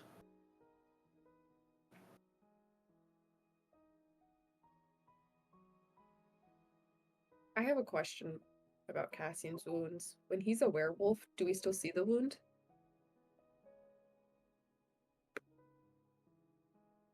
Yeah. I'd say so. Because the werewolf seems to Probably- come out probably- of the wound, right? When we've seen it, It like it seems comes to like. from in. It kind of comes out. I mean, not from the wound itself, no. But he kind Okay. of rips it. He kind of rips that form out himself. Yeah. Okay, got it. But yeah, I would say he's still. It's still a little visual on his other form. I'd say, yeah. I'm gonna ask for a constitute or a charisma saving throw, just in the sense of I feel like I'm convincing someone that I would go to bat for him, that I will stand for him when he can't stand for himself, that I could be his voice if it was needed to be. I think that's Cedric's reasoning for wanting it to be that Okay, way. give me a charisma save. Arc helped you out a lot with that 23 con save.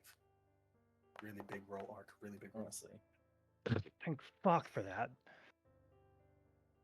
Let's see Yeah. here. Man, these dice are today.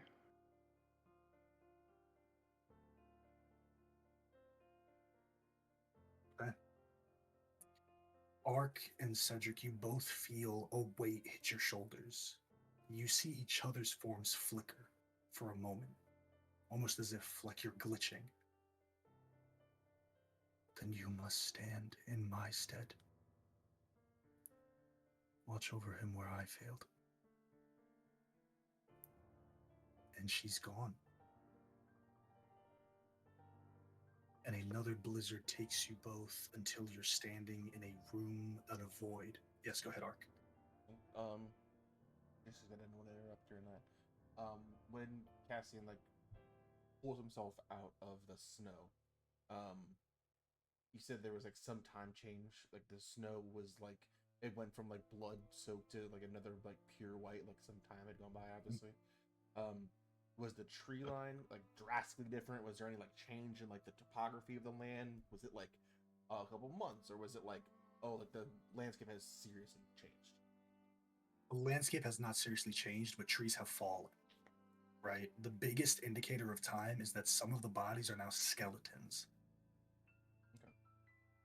More than weeks, but less than decades.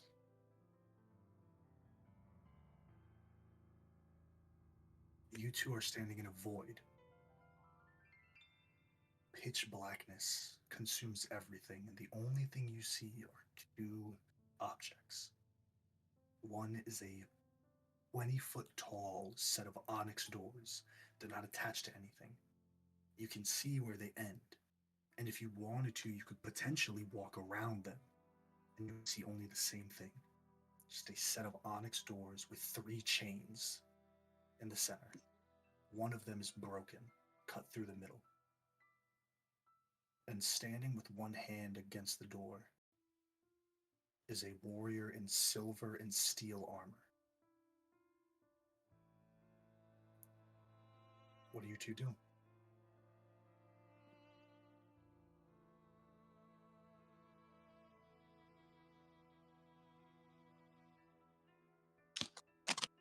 You come here Hello? to break the chains, or do you guard the door? No one can break these chains. No one except him. For this is him. Who are you? He takes the helmet off. And Ark, you see Siegfried. But he's not wearing the Blood Ravens armor. He's wearing the silver armor that Cassian is wearing. Mm-hmm. Does he look any younger or older? Looks a bit younger, but not by much.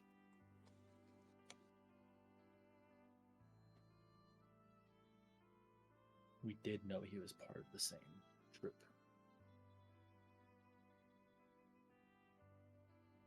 I am the one that came before him.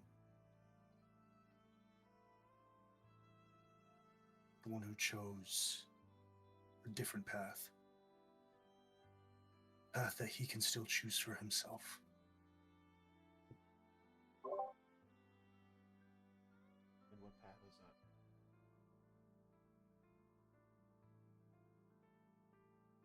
I an unsatisfied, unsatiated life.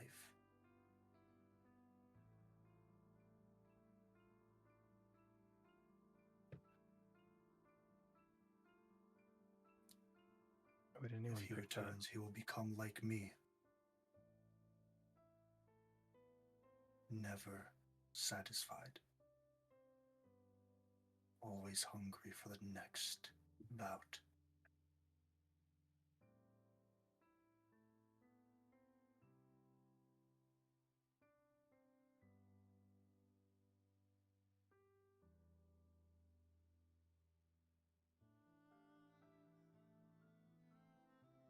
There's no guarantee of that.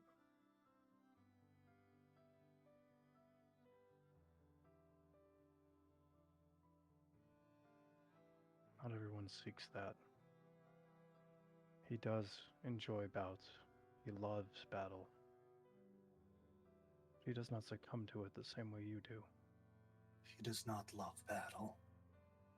And if you believe he does, then you do not understand him.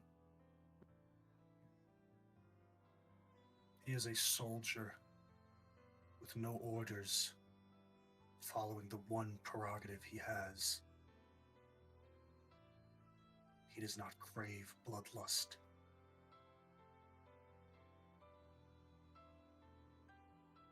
Not yet. But as he grows, and as he sees more of this cruel world that has tormented him since he was a boy, he will end up just like me.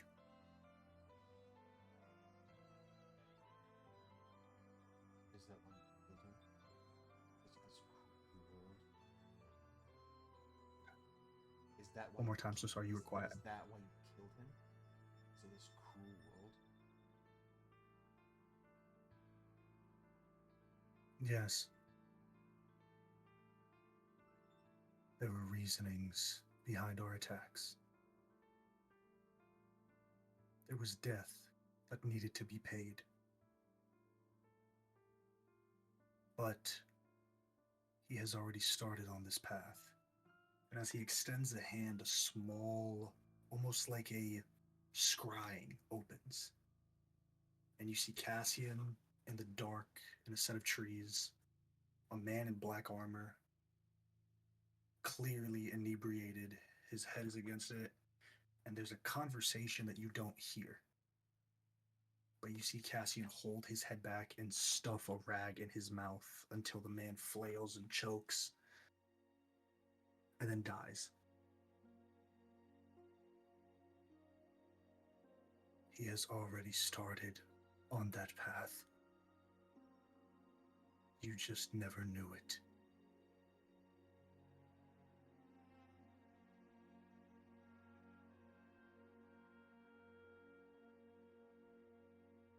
This changes now.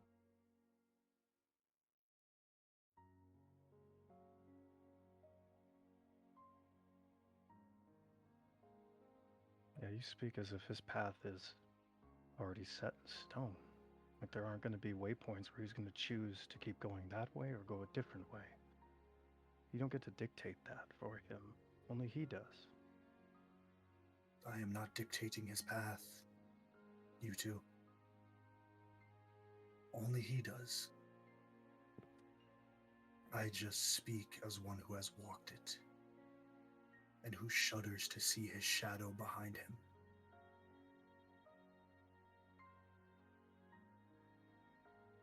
His choices are his own, as was this one.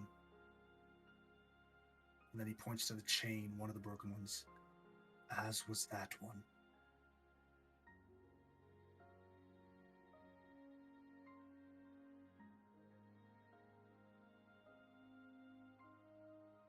Do you know what's beyond the door? No. I'm not sure if anything is. All I know is what he's wanted, what he was denied. That you've walked the path, and I don't belittle that. You your choices and made your stands. But you do not walk Cassian's path, he will walk it himself. And I can only hope that when he stumbles, we are there to help him walk it as good as he can.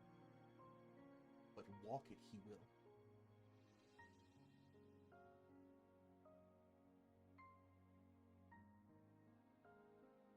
If you would permit me, I would like to see if your strength bellies your words. He doesn't draw a lance, but he draws a sword, a great sword from his back. In fact, he doesn't even draw it. It appears behind him slowly, small pixels appearing in one as the hilt. He grabs it and draws his blade. I need 2 checks from each of you. I first need an attack roll. This is not a spell. For Cedric, this would be your spell casting attack modifier. For Ark, this would be a regular attack roll. And then I need a dexterity saving throw from Ark and a charisma saving throw from Cedric.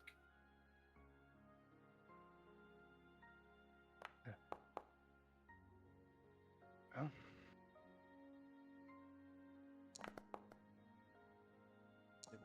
That is the attack roll. God, dude. Cedric, I can't roll above 12. I need you to roll me. Yes, still just Cedric. I need you to roll me in private 2d20, 2 separate d20 rolls.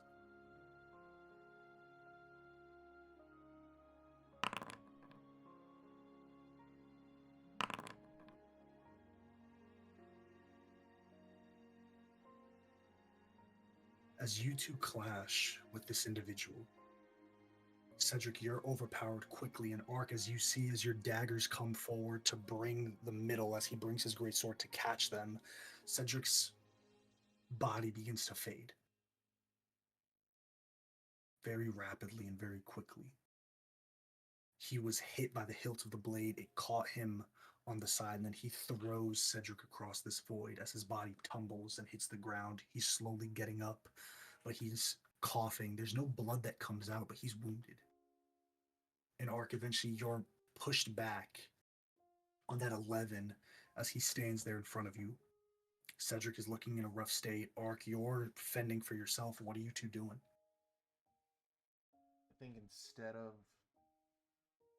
I think Ark's first instinct is to kind of play it the same way he did when he last fought. But I think he takes a second, like a beat to think about it, and instead of attacking, just runs to Cedric's side and just helps him up.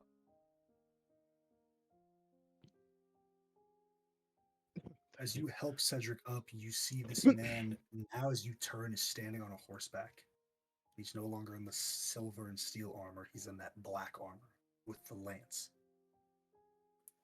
And with a hip, the horse moves forward and he's charging at you, the helmet now on. What do you two do? I push Ark out of the way. Ark, you're pushed to the side as Cedric, you're impaled through the chest in a very similar manner. And as the lance goes through, he holds you up.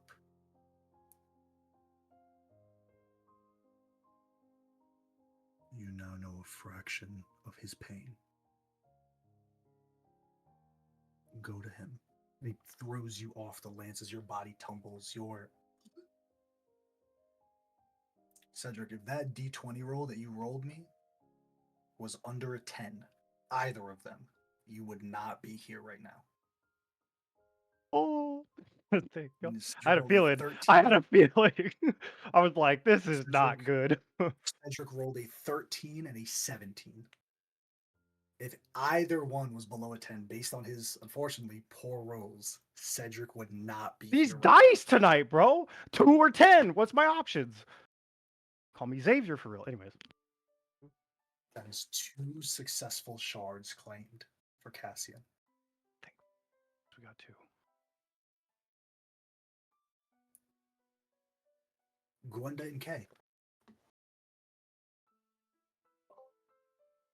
You two find yourselves sitting in these velvet seats. You're in the back of an auditorium, and there is a packed house. You actually find yourself sitting in the same seats as two other individuals. You kind of hyperimposing yourself, your spirits on over them, and you see Marjorie in the center of the stage playing this violin. There's a small band that accompanies her, and then there's a brief note. The wrong note, it screeches. This. There are a couple of murmurings, and then the band stops as Marjorie stops playing for a moment. Her hands are shaking. And then you two turn and you see as there's a nudge from this tiefling into this girl as Rosemary and Rasmodius start rhythmically hitting the handrails of their seats, giving her a small metronome. At first, it's just quiet. And then maybe one or two more pick up. 3 or 4 pick up. Till eventually this young, maybe 14, 13-year-old girl is playing to these nobles of useness, with them all hitting and giving her this metronome.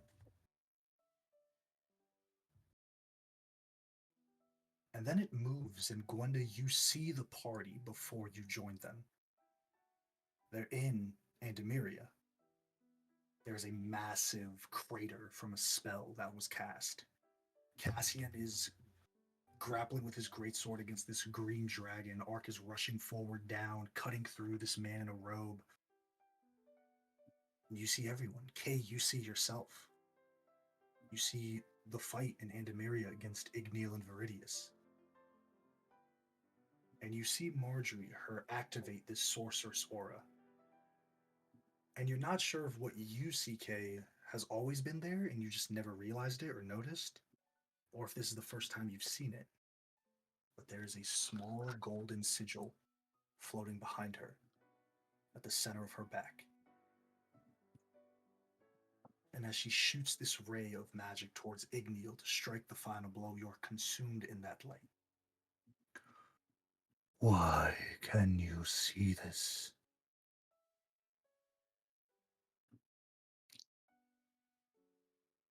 I turn. Who's speaking? Like, I turn There's around. no one here. You're just covered in light. You can't open your eyes. You're covered in radiant light.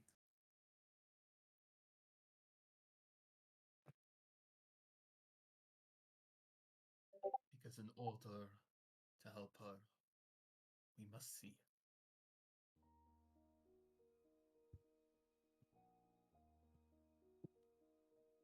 I need Arcana checks from both of you two. Okay. Oh, Can I, AJ, is this allowed? Can I use enhanced ability? Or is Cannot it cast no the spell? spell. Okay. Okay, I was just curious. it's up to you. I roll bad.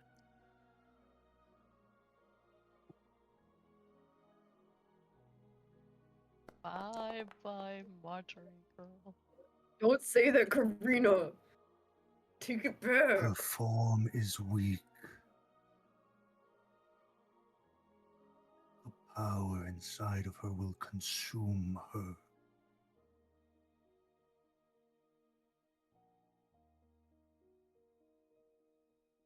And we will help make her strong. We will I have aid her. already fell to mortals once this reality.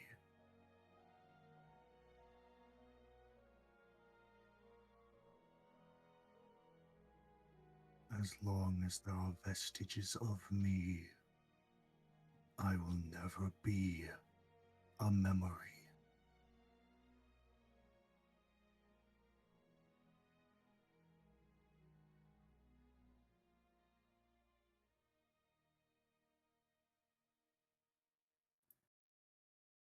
Tell me about hope.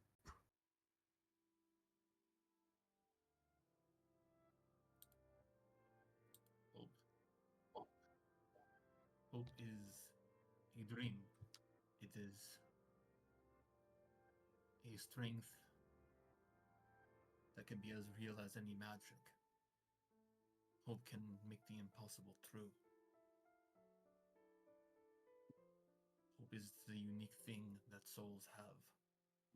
From even the small creature running for its life, or a crafter hoping to make a work of art that will last through the ages.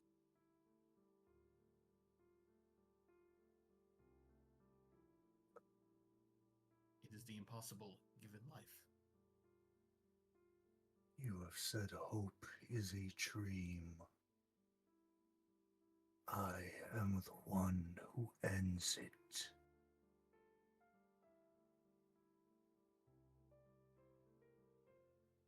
The difference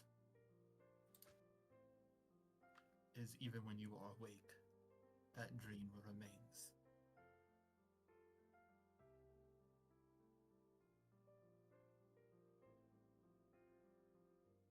And what does she hope for?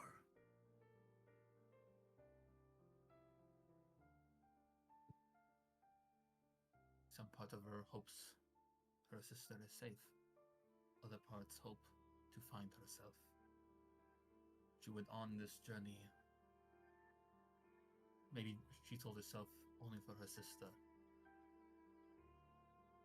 But she saw herself in the cage and wished to know what lies beyond it. Her sister placed her in that cage. She ruined my light. She removed me. She prevented her from seeing the light.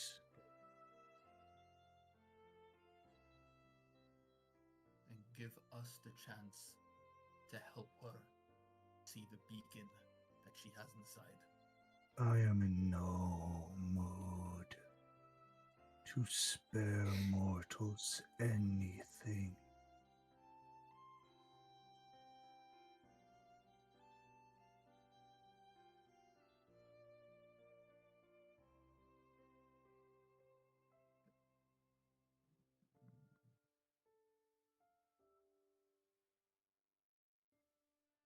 How about a chance? The Eh? light glows, and then you are taken out of it. Damn, I couldn't think of what else to say. But as that light grows, you see something that breaks it immediately, almost as if a stained glass breaking. Something hits the ground, something massive. This pale white, almost a mixture between silver and gold. This creature, 4 limbs and 2 wings, a crown that extends outwards and upwards to make a small circle in the center above their forehead as this dragon hits the ground. You are Kota, yes? I am. We've met once, you know. Do I recognize this dragon? You see, he gets up. You've never seen this type of dragon as he slams down his forearms. Tell Marjorie I am sorry for not speaking to her in some time. I have been fending off this one. And you two see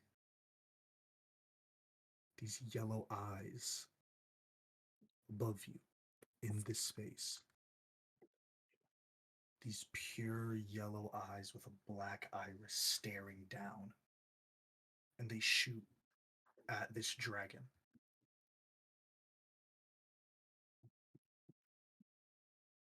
Can I? What are you two doing? If it looks like he's gonna fight this entity, I'm gonna help. I'm gonna he gets hit with damage, interception, heal him if I can, and I'll go. I remember who you are. Let us aid you. Let's wake her up. Gwenda, what are you doing? Sorry. What was the last thing? Where you been at? This- Where you been? There's a lot is going on. I No, don't no. I know. mean the last sentence. The last sentence. I can catch you. Bazim is fighting against this entity, Okay. and he is And losing. Kay It started looks like fighting. he has been fighting, and Kay has Yeah. joined the fray.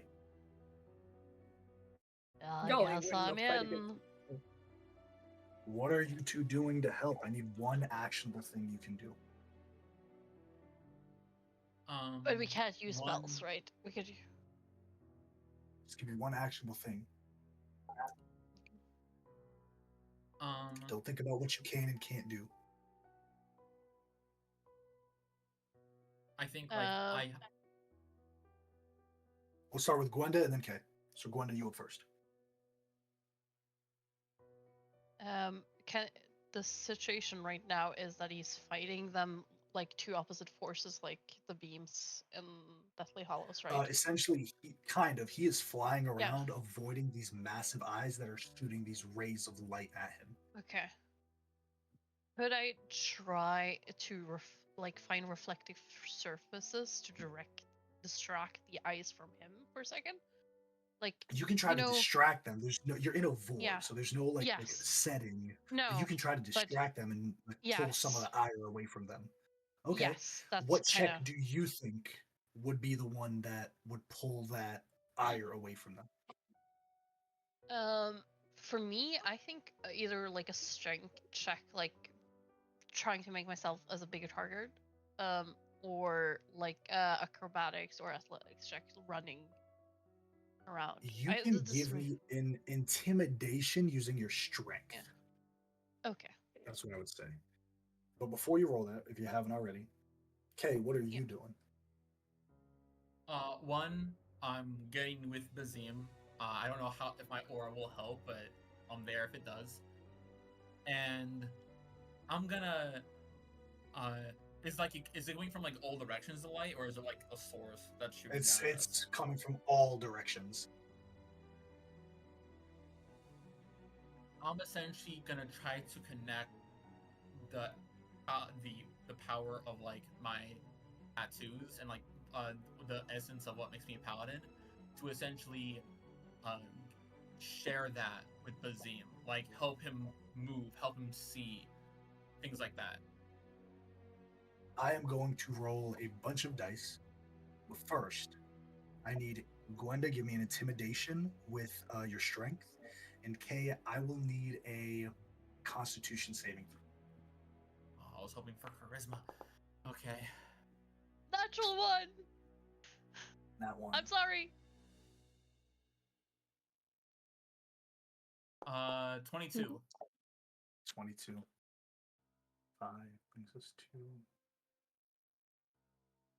Okay.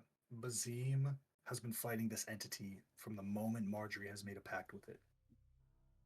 He is at 336 hit points.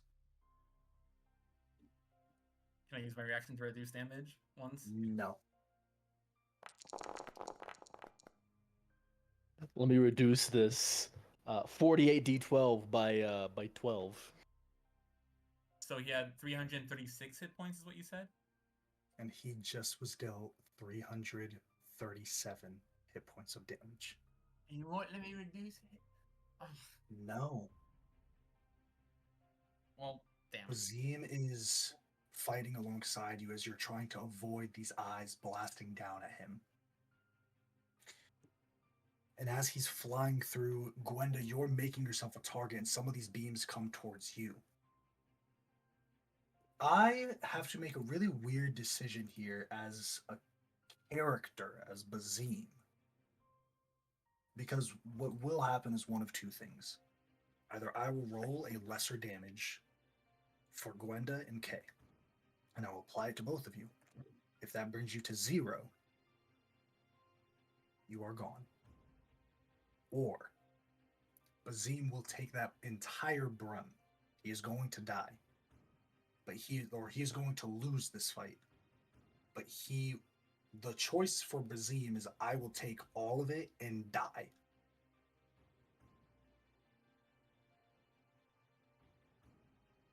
So I'm thinking whether or not the reasonings behind it.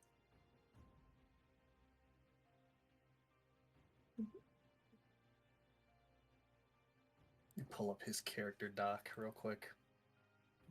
I'm gonna go to the bathroom For sure. while you figure that out. For sure. I don't know if this helps, but if he's gonna die anyway, like he got hit, so is he gonna die? He's going to lose. He's going to lose the fight. That doesn't mean he's going to die. The only other option is he is going to die, and he will no longer be with Marjorie. I see.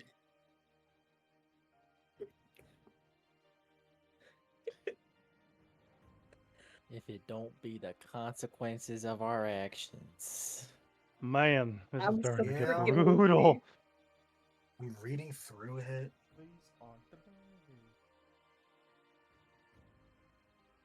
You just lost. Dasha's never pushing. Dasha's never pushing the shiny red button ever again. Yes, I am. Listen, Marjorie I lost know. a friend. You lost an ancient time dragon sword. That's what I'm upset about. Yeah, I love mean, Bazine. looking at it, You met him once and haven't heard from him in a year and a half. because since I she love made that deal. Bazine. Yeah. Yeah.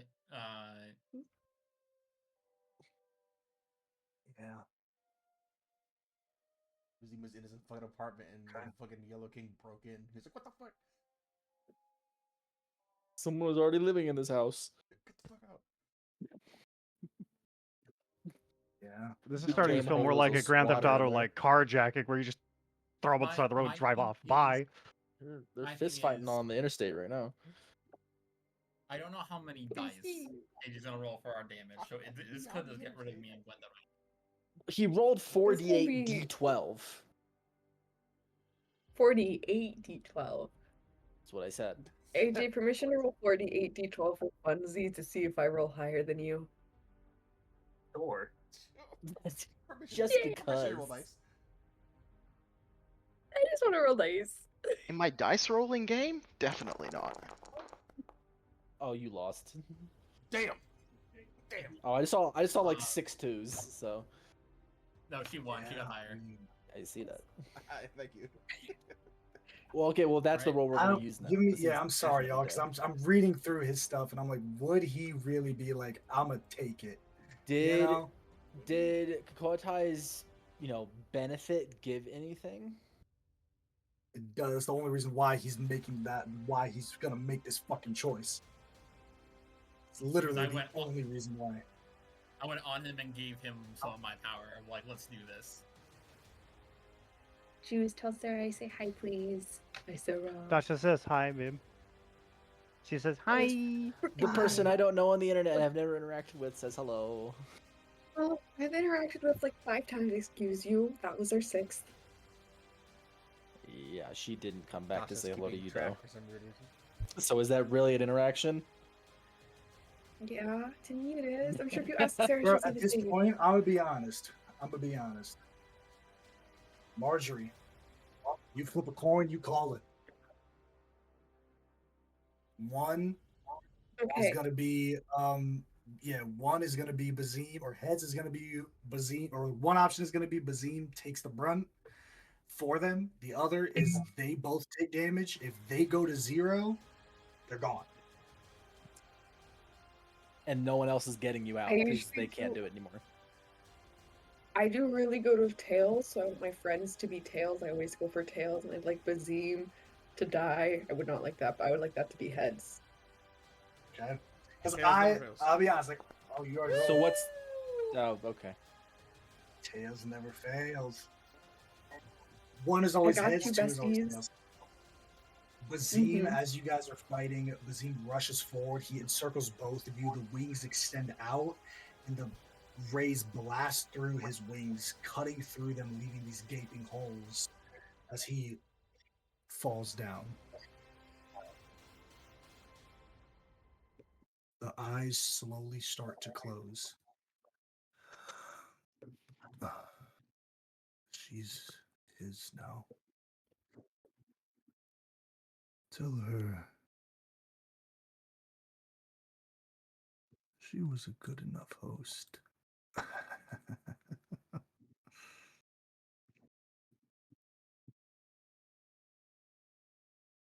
And he falls.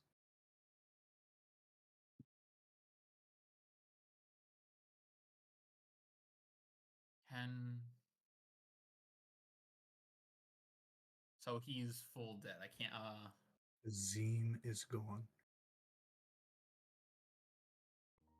try. I was gonna try to pull him into my tattoos, but I don't think you would even allow that. Alright.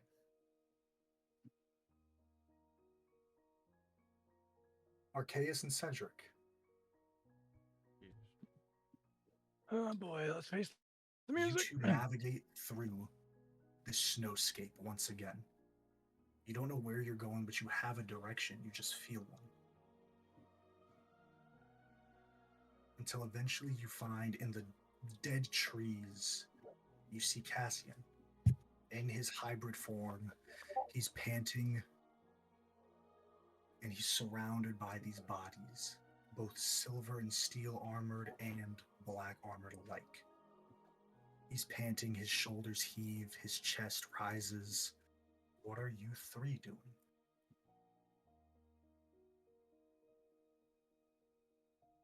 He look like frenzied, or does he look like he's like freaking out, or is he just like tired? He's not freaking out. It looks like he's panicked.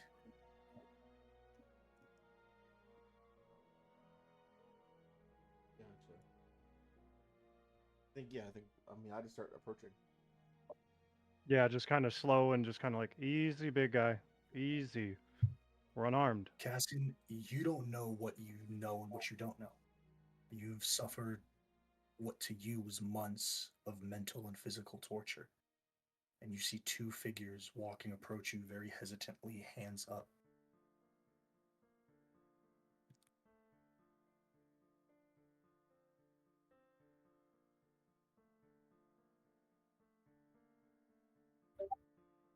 I don't think he says anything. Just like buried breathing.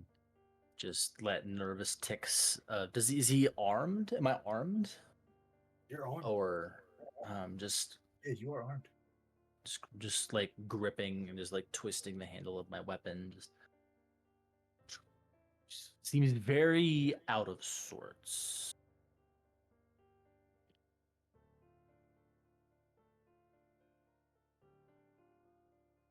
Yeah, stand here in this room. What is this? Another trick.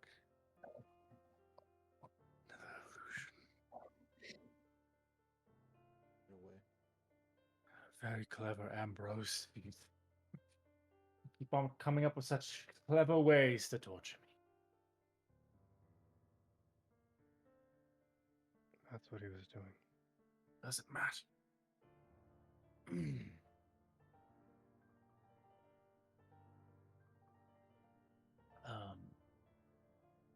Yeah, I think he just like almost like nervous tick of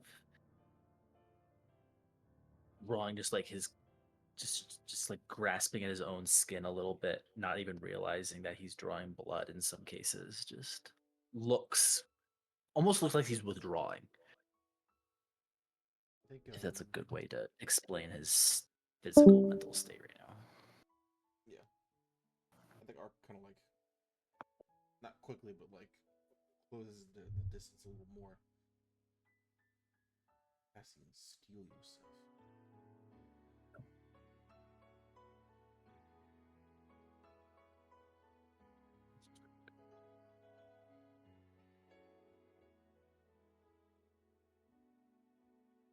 Not changing my mind. He said no.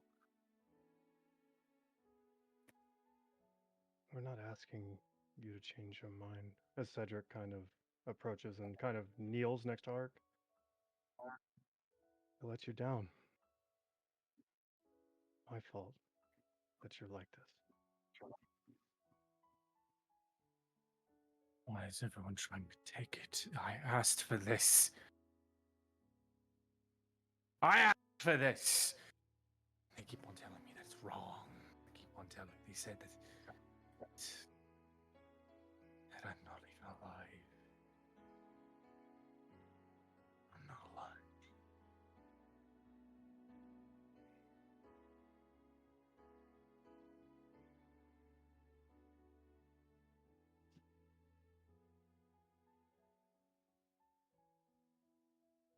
What does it matter? I'm just a dead thing that kept walking. They didn't want me. They didn't let me in, so they left me. And I just hung there for years.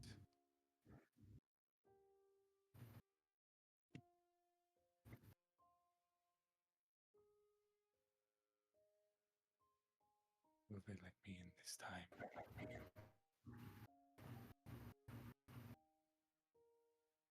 I don't know. But we won't find the answer here.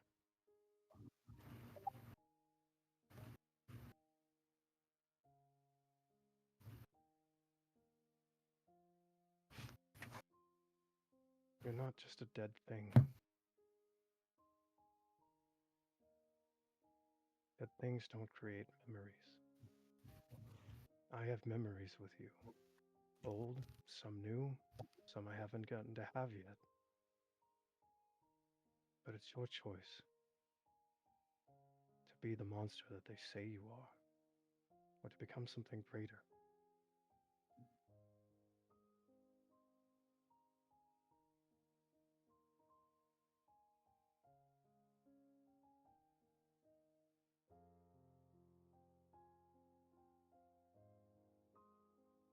We're not here to tell you that it's right or wrong, that you can or can't have what you asked for. We're just here to be with you, to help you through it. Find out why you needed that power in the first place.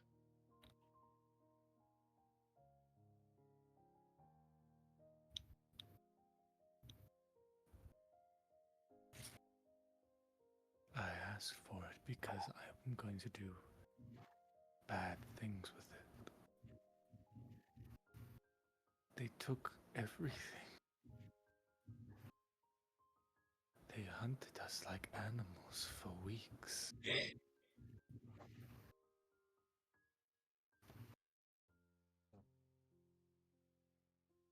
Over there. It's meaningless. Without purpose. We had done nothing. Nothing to deserve this. I didn't do anything to deserve this.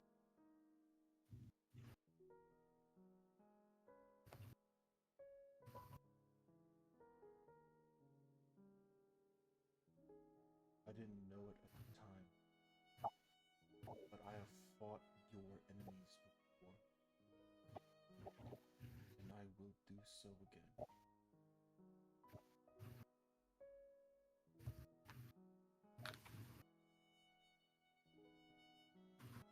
You'll fail.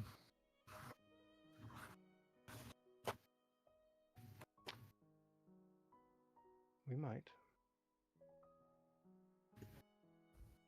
If we go alone.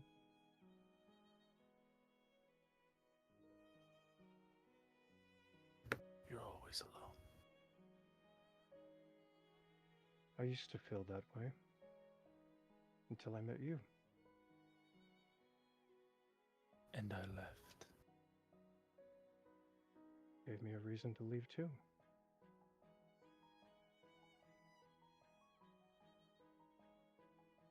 We don't control the ripples in the water that we make.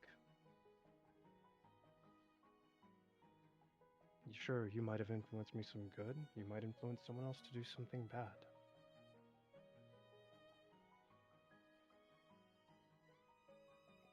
But you still want answers for some of the questions you have, don't you? I never wanted to come back. I didn't ask for this. All I wanted was a place for my efforts, and it was denied to me. No heaven, no hell, nothing. Nothing to see, or hear, or touch, or feel. Hell would have been a paradise.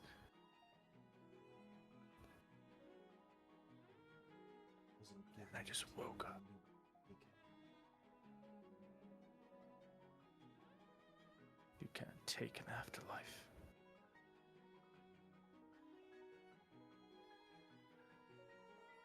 You might be right.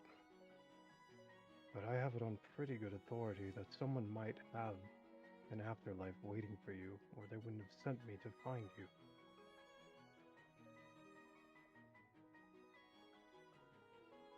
I believed that once. I can't afford to do it a second time.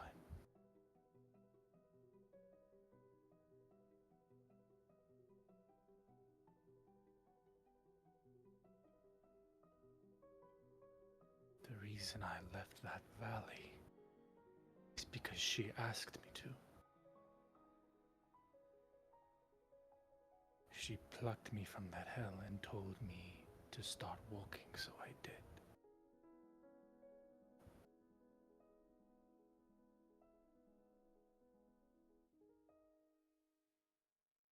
I have no attachments. I have no goals. None that are noble. I wanted to know what happened to my commander. And then I wanted to make them suffer for what they did to us. There is no good with me.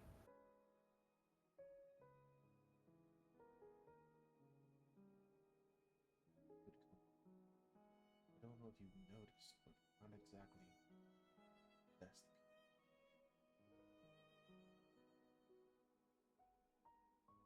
That woman may have raised you up and told you to start walking that first day, but every morning after that, it was your decision to get up and act and do the things you've done. The people that you saved, the good that you've done in that time was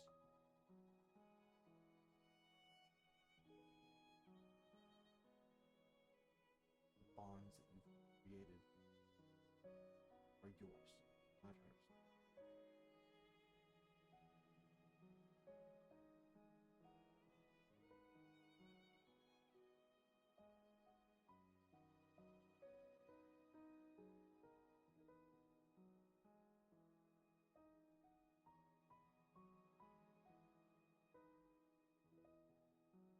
I think he just looks exhausted. And almost starts to look around to see if he sees his fated lady anywhere. You don't see her, but you feel her. You feel this presence that has been come to be so familiar to you. But it's not one that's looking at you from a distance. It's one that's looking at you right here in front of you, from these two men. I'm gonna say something to you. You remember what you told me that day when I arrived at the orphanage?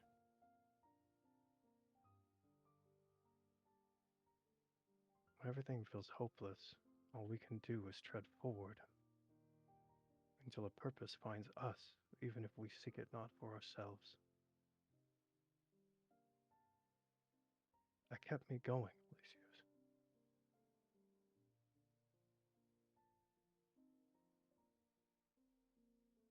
You're capable of more than you believe.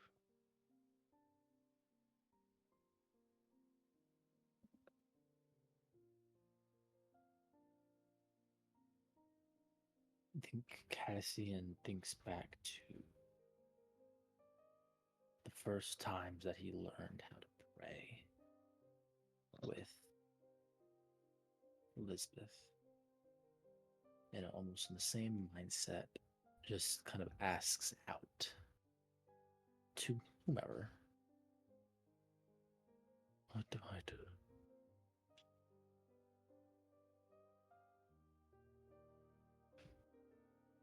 I'm gonna need a. I'm gonna need a strength check, Cassian, a strength saving throw. I'm currently in my hybrid form. Yes. as you have so said.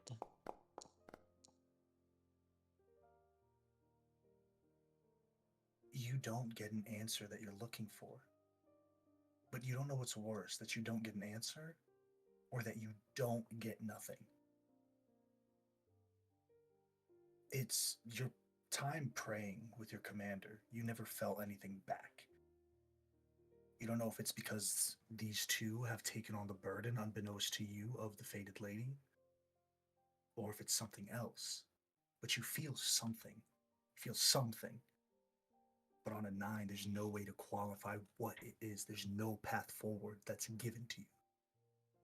Your question of what do I do is left unanswered, but there is someone typing your words out, so to speak, waiting for an answer, one that only you can give.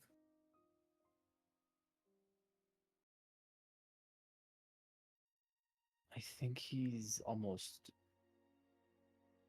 I think that's a harsh response for him because, to his core, he is a follower. He is not a leader. He does not lead. He finds purpose in fulfilling the wishes and will of others. It's always how he's been. And I think that is a little crushing. Because he needs someone stronger than himself to lead. And bereft of that, I think he's just, I don't want to say resigned, because that sounds so fine. But I think he stops resisting his own little internal anguish in whatever shape that is, if that makes sense. For sure. Now, before I ask the penultimate question of Cassian, or is Cassian willing, I will ask one more time anything you three want to say or do in this moment. Cassian is on his knees in this prayer position. The wolf hybrid form is slowly fading. And it's not Cassian as you've seen him. His skin is colored. The hair isn't as gray or white. The scars aren't this metallic. But that scar in his chest still remains.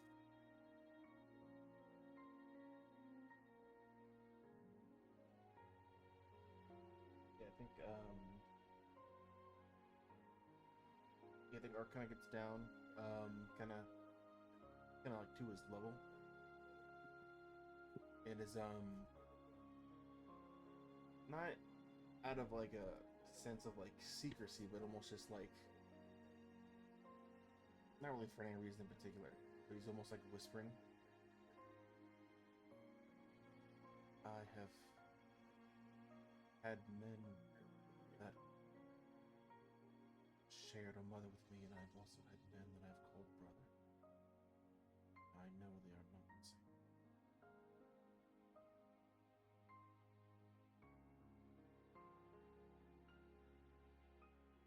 Someone asked if we were all friends recently, and honestly, I don't know where everyone stands on that.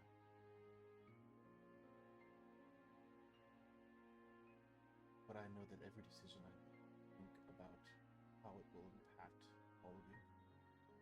I think about what you'll think of the decision I've made. I don't know what else could qualify as that.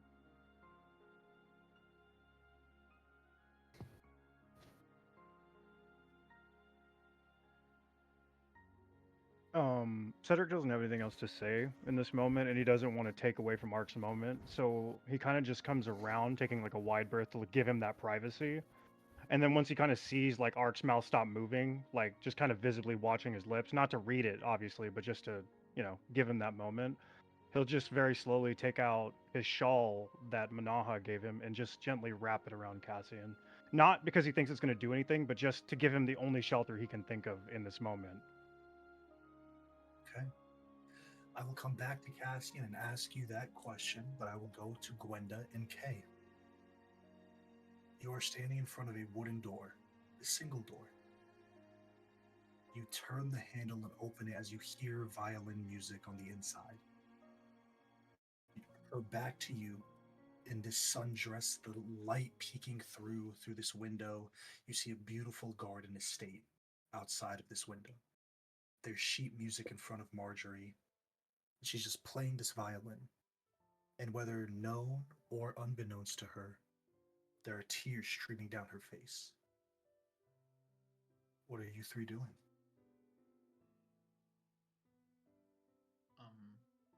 Is it like a, you said it's like a garden kind of situation? No, you're inside her room and she's playing music, but outside the window, there's this garden, this outlook into the garden. I'll slowly approach. That's beautiful. Can I pick a flower? Yeah, you reach out the window, you pull a flower from one of the shrubbery, and Marjorie, you're again, same to you, you're not sure what's real and what's not real. You again have been undergone months of physical and mental torture. This is the only peace that you have at the present time, the only peace you can see yourself having.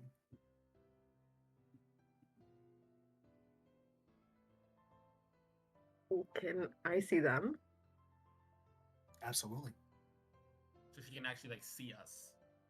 Yep, and you see her. She's not. Marjorie, it's up to you whether or not you even recognize them.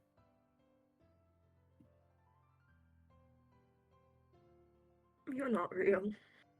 Just go away. We're here.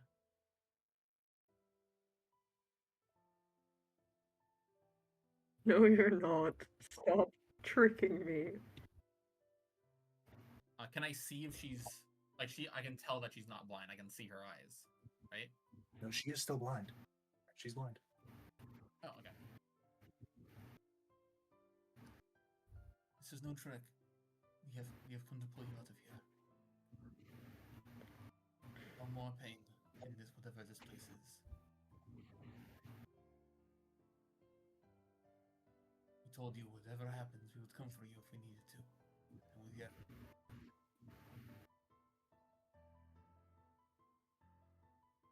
Can I trust you this time? I would never leave you like that again. I would die first. Marjorie, as Kay puts his hand on your shoulder, you see him. You actually see him. You see his skin. You see his tattoos. You see his face. No longer just the outline of him, but you see him. You see the room that you're in. You see how a violin actually looks in your hands. You see that the strings are a bit worn. You can see the calluses on your fingers.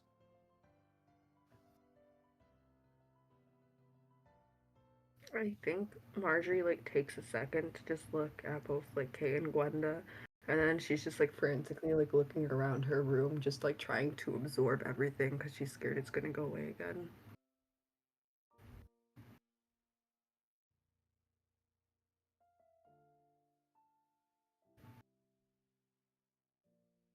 We're here for you. I know someone who left for home would want to pain perhaps somewhere.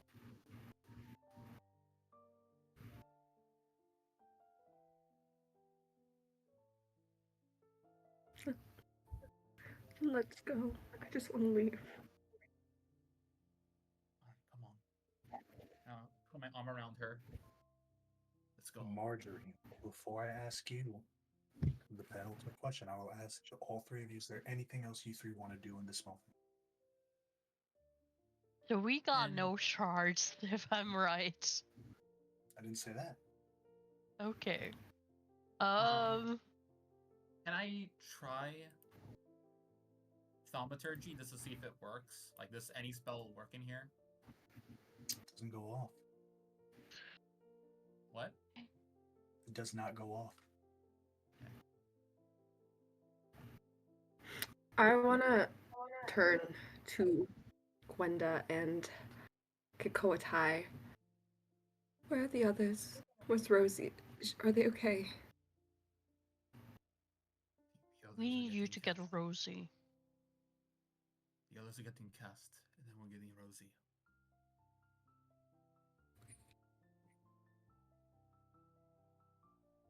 Only I get to call her Rosie, but okay. Rosemary, then. Okay. I think Marjorie's just hugging both of them and is like, thank you for getting me. I will go back to Cassian. Okay. Is Cassian willing? I'm gonna DM you the answer. For sure. For sure. Ah, you sneaky bitch. Correct. This is my friend Bren. Just introductions are in order.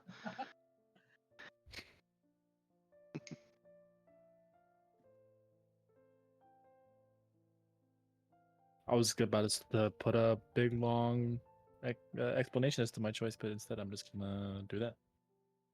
I don't know why I'm trying to type so much. Cassian, your DC is 16.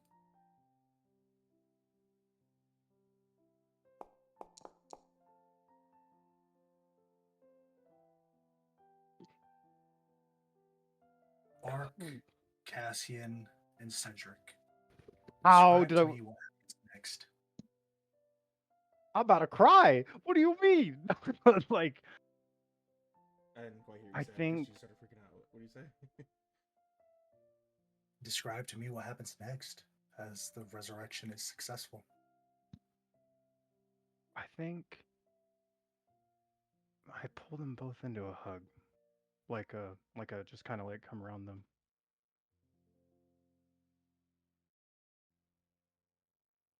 I know you don't like That's this. no story.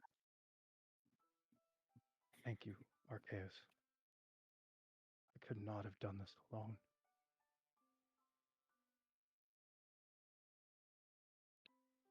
I've lost it. Too many family.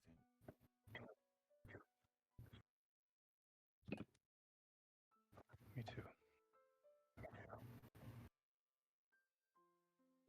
Okay. The blizzard overtakes all of you, covering you in this lush, thick snow. Marjorie, are you willing? Wait, let me just DM you. Your Let's not DC, come on. with the sacrifice of Bazim, your DC is 15. Oh. Hot dice, hot dice, hot dice.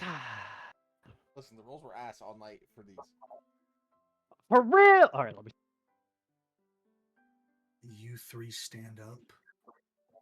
You take that first step through the door, Marjorie turning to view the room one more time. View the garden one more time. And you all step through that door. 4 of you awake. Arceus, Cedric, Kay, and Gwenda. You come to a start. Your bodies are heavy. It feels like you just ran a 50K the day after. You feel dried blood over your nose, as if you had a nosebleed that is slowly coagulating and drying on your lip. You rub it off, and you see Gentiaga.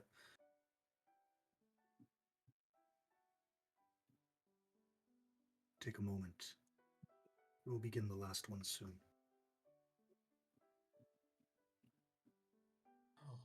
Cassian and Marjorie do not wake yet.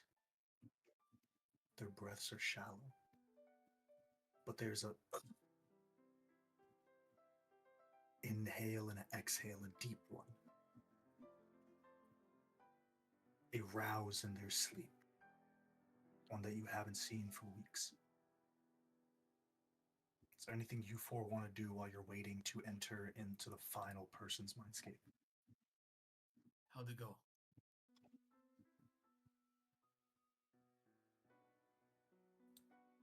We'll know if he wakes up. Can we have a short break? 2 seconds. We can take 5 minutes real quick. Thank you. I'm gonna go grab a quick drink. That's Not gonna lie. 2 I'm successes. surprised. I did not think would happen. Yeah, honestly, with Man, the- I'd hate to the- go next. Man, I'd hate to be the last one. Don't you dare.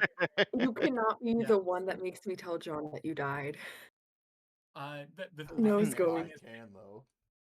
the I'm thing gonna is, cause I think problems real- even if I do die.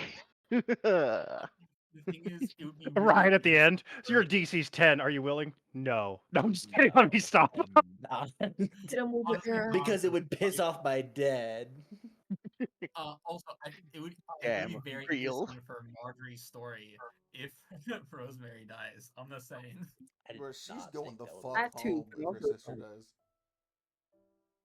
True. She's gonna go take a long walk up a short pier if she don't come home. Damn. True. Damn. I mean, real, but damn.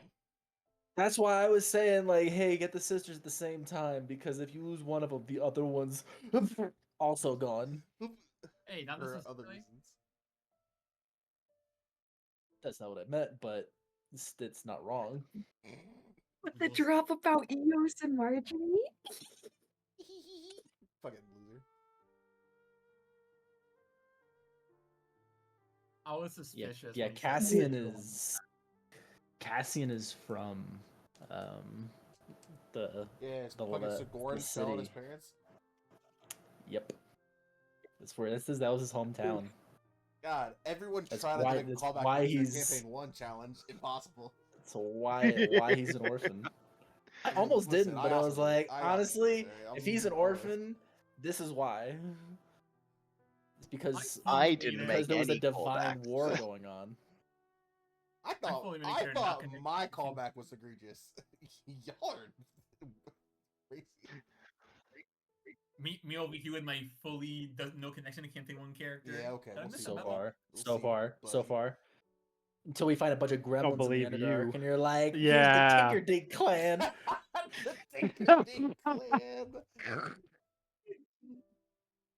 No. You're This telling you is on this Ma really Paw tall Tinkerdink, No. Mr. and Mrs. Dink. Why my son was an adventurer for how long? We haven't Like heard 2 from him for a weeks. while. And, do you We're remember hoping he'll any come of home this? soon. He's out there somewhere. I'm He's sure. out there adventuring. I'm sure he'll A send money vampire one of get these him. days. He said his group was the trouble troop. They're probably doing very well.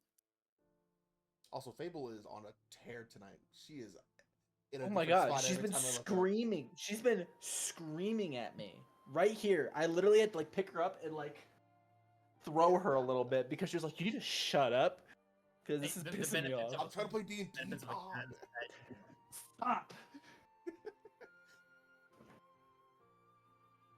Go bite the fuck out of you. She slashed my fucking thumb, man. Damn. It's a love mark. Oh my god, she's going crazy today. Did you like forget to feed her or something? No, these bowls are full.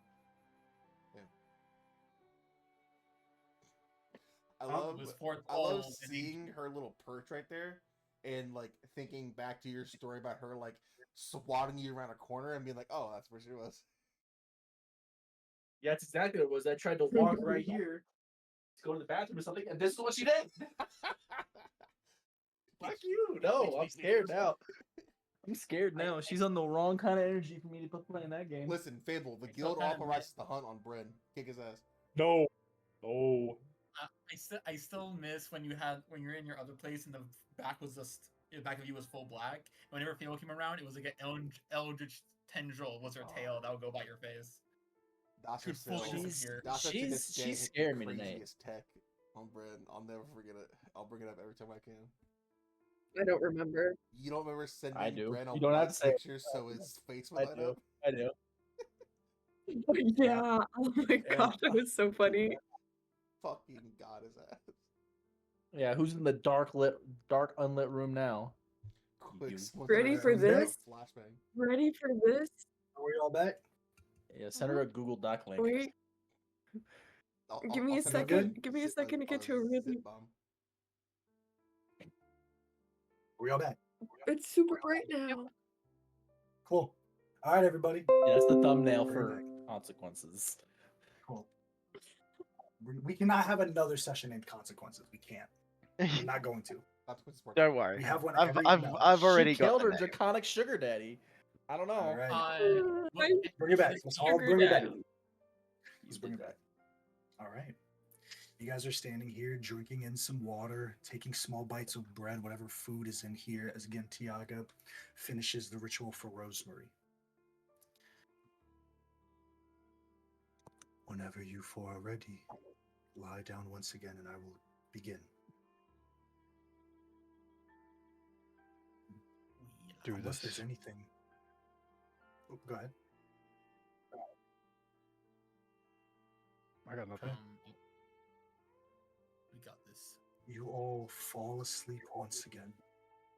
And the first thing you're greeted to is a damp, dark space. There's wood above you in rungs. 1 step, 2 step, 3 step, 4 step, but it's inverted as if you're underneath stairs. Hmm. Then you realize you are, as there's a whistle and the sound of a boot hitting a rubber ball that whizzes through the air off in the distance. And you see a young Rosemary sitting next to this ASMR. He has a tattoo behind his ear. And there's no words. Rosemary's sitting here under these bleachers by herself. She has a small little bag lunch she's biting into, kind of sitting sheepishly, just taking small bites. And then this ASMR slides underneath the bleachers, and there's no words, there's no audio, just but a conversation. The movement of these two young individuals laughing like a brother and sister. He pulls at some of her food and bites it. She jostles him and he kind of laughs back. And you're immediately taken as the bleachers close, covering them, and they open up into the other section. You're now in a large circular room. It's tile floor, and you see there are small metal and wood caricatures set up. There's a little torso, a head, and 2 arms sticking out in like a T-pose. The inside is stuffed with hay, straw, and wood, and all 4 of you see this. You see Rosemary standing in the center. She's sweating slightly. And there's this half-orc woman. She's dressed in these beautiful robes. They have arcane sigils all around them. Rosemary, abjuration is not evocation. You cannot impose your force on it. You have to draw it out. Slowly at first. You have to anticipate. You can never be the aggressor. Do you understand? I'm trying. I know you are. That's all I'm going to ask of you. Try again. You see roses in the center as these little kind of like dummies are shooting motes of force energy at her.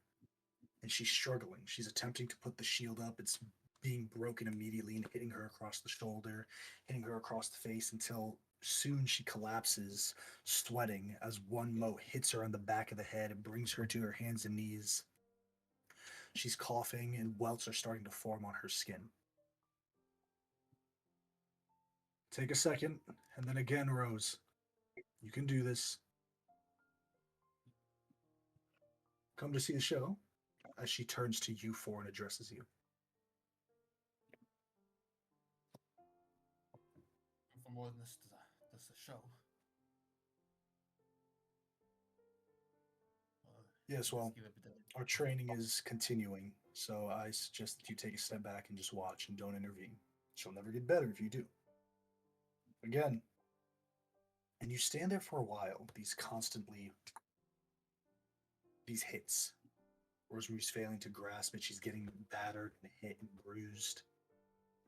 And maybe on the 3rd or 4th time of this failure, she collapses full body on the ground. You see the half-orc goes, and then her eyes look up.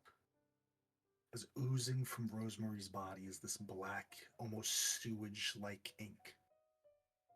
It extends out of her, and then a massive limb extends out from this roiling mass under her and breaks one of the bodies.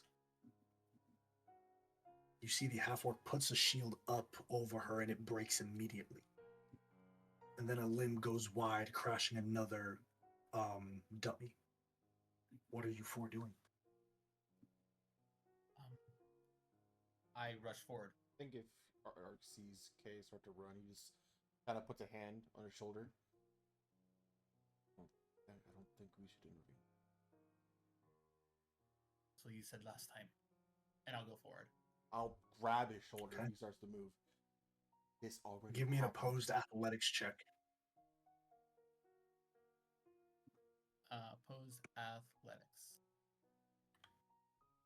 Beat a 3. Beat a 3 I'll is try. crazy. 5. 5. Ark, you hold Kay back. Cedric and Gwenda, what are you guys doing?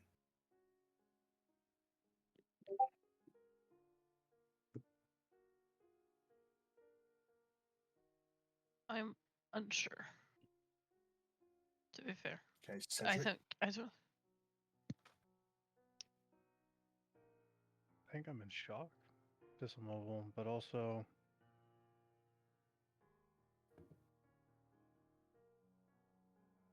yeah, I don't know what Cedric's doing right now. To be honest with you, you fucking mixed me, bro.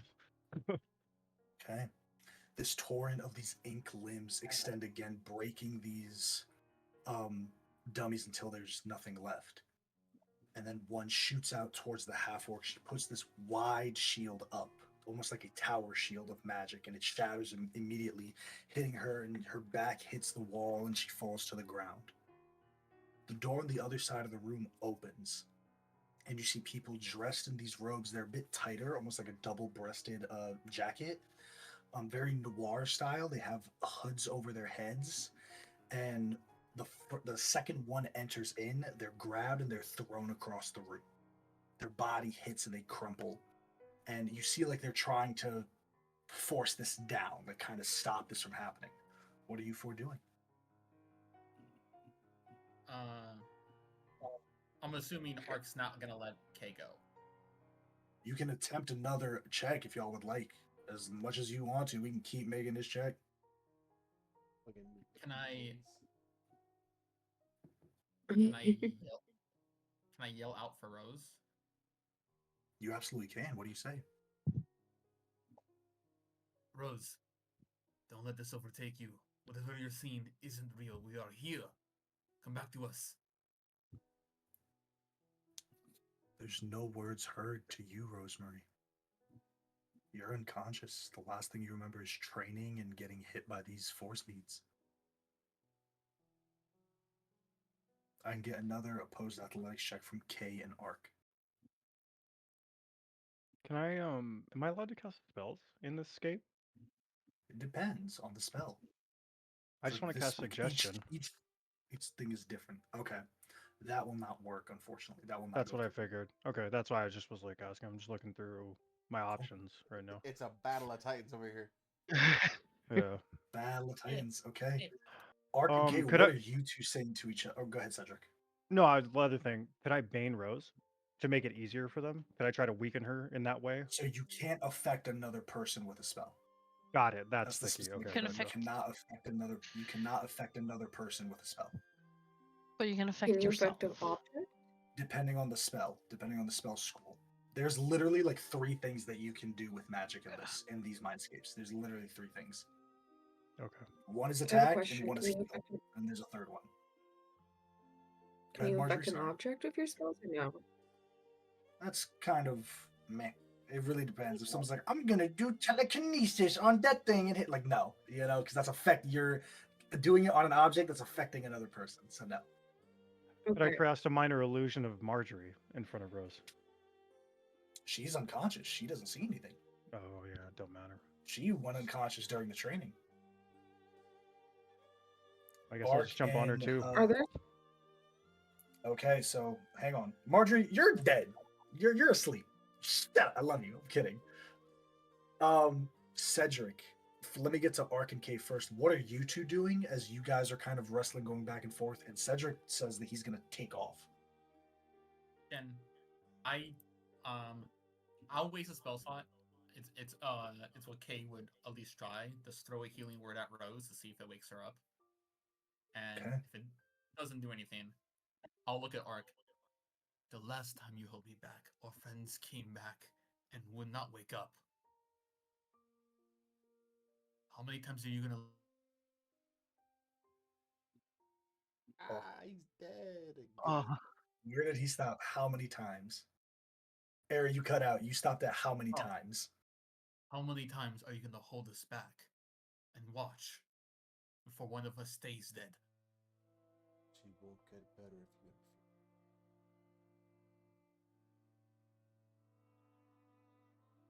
Is that your thoughts from when they took them?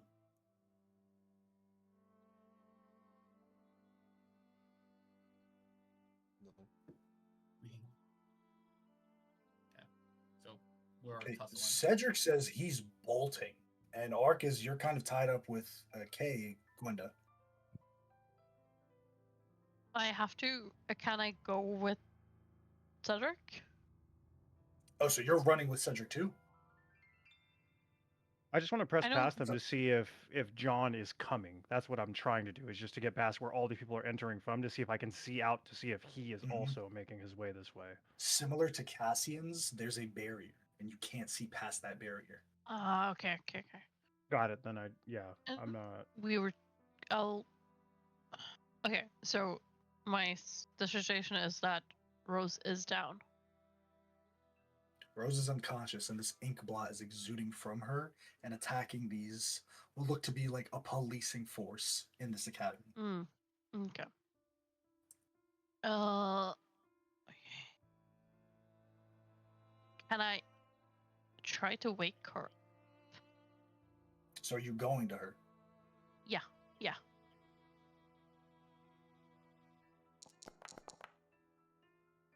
Wanda, you're going to take 9 points of necrotic damage as you rush forward. You get to her, but you're running through these guards. Your body runs through them. You're near Rose. What do you do? As Ark, you're wrestling with Kay. You see Gwenda. She got a 45 movement speed. She bolts, sprinting full force. She gets over to Rose. What are you all doing? I just want to grab her by the collar and just lift her up, and then I'm gonna kiss her on the cheek and cast Cure Wounds. Okay, the Cure Wounds doesn't go through because she's mechanically not at like 0 hit Yeah. points. But as you hold her, I need your spellcasting ability is Wisdom, so I need a Wisdom saving throw. Yeah. 20. Does my aura come into play? Probably not, because I'm far away. You're being wrestled with Ark, yeah. 20. Just checking. Gwenda, describe to us as you pick up Rose, actually being able to touch her. You're phasing through these guards, but you're able to touch her. You grab her by her arms. You kind of give her a quick kiss on the cheek. What is the intent that you're saying to this unconscious body as the ink blots are spreading? They're hitting you. They're going wild. Yeah. I want to have the intent of wake up. We need you. You can control this. You are in control of your own body. Okay. You're stronger than you think. Gwenda, give me a Constitution saving throw. Okay. 21. 21. You're gonna take half of this.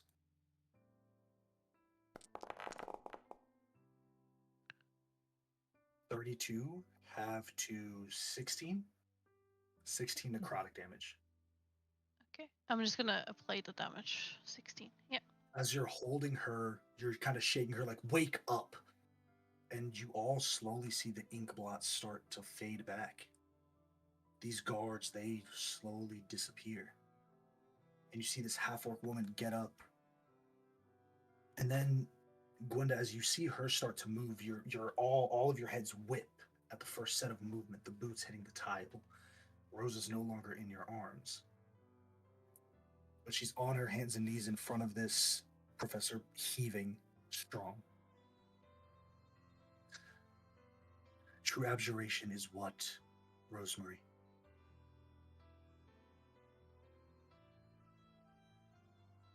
It's protection.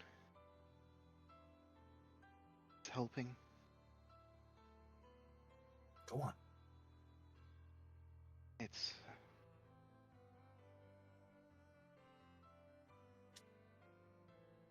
I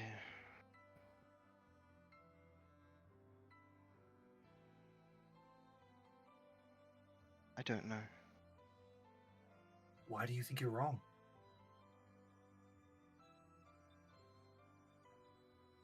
Because I'm not getting it. So does Not that make getting you it. wrong? Because you haven't gotten it immediately? Clearly something's wrong. I can't wait. I need this now. If you need it, then it's going to take time. You can't force it, Rosemary. There are so many things out of your control. You need to focus on the ones that are. Focus on what you can do to get better, not what's stopping you from having it now. We'll talk more in the morning in class, okay? Get yourself to the infirmary, get yourself cleaned up, and take a day to rest, okay? She just like nods and kind of like really dragging her feet, trudging out of the room. As Rose opens that door to go out of the room, you all see on the other side, it's a completely different space. It's not the stairwell that you would expect to come into. It's an open fair. And the second Rose steps through that door, she's gone. Go ahead, Gwenda, you had something? Can I heal myself? You would if you weren't already shifting. Okay. You guys see from behind, walking on this path, there's this maybe 18, 19-year-old tiefling. He has an athletic build, and on his shoulders is this 10-year-old girl. Short bob of black hair. He's carrying her on his shoulders, and she has like a little like snack in her hand, and in his left hand he's carrying this other girl. And they're walking together. All right, kiddos, what game do you guys want to play? Fair comes into town once a year. What are we getting? I want to play Whack a Kobold. Whack a Kobold? It's really racist when we talk about it, but you'll understand when you're older. So for now, we'll do it. But there are really bad socio-political trends that went into that game. Sorry, I'm ranting. He goes over, you start playing the game as you're 10. Turkey Lake, you've just had 3. I will get you one later. I'm not going to get her one. Come on. You see both of the girls, you 4 watch them as they're playing this Whack a Kobold. They move over to like this game. They're like messing up all the games, and you see that Rasmodis is just like, here's a platinum piece. And then the guy's like, you won! He takes like a big bear, and it's like, yeah. He goes, you guys are, the scene shifts once again as they're just enjoying their time at this fair. Rasmodis is playing the game with the like pins where he throws the ball and it breaks all of them until eventually not now he's holding 2 girls from either hand, both of them, and they're walking in tow, one trailing behind the other a bit, and on his back tied with like this little string is just a monument of stuffed bears and like stuffed like animal winnings. And he's like, all right. We still got what? We got like 3 hours of daylight left. Are you guys tired? You guys aren't tired, right? No, I feel like they're like So that's hopped up fine. on sugar at the moment. Like, Yeah, no, sure. it's fine. But yeah, no, heck no, you guys aren't tired. Let's do every game again. Let's. And you see his face changes, and all 4 of you see there's a man standing in the center street. Archmage Weaveborn standing there, his arms crossed, kind of rubbing, at this point now, a small like goatee.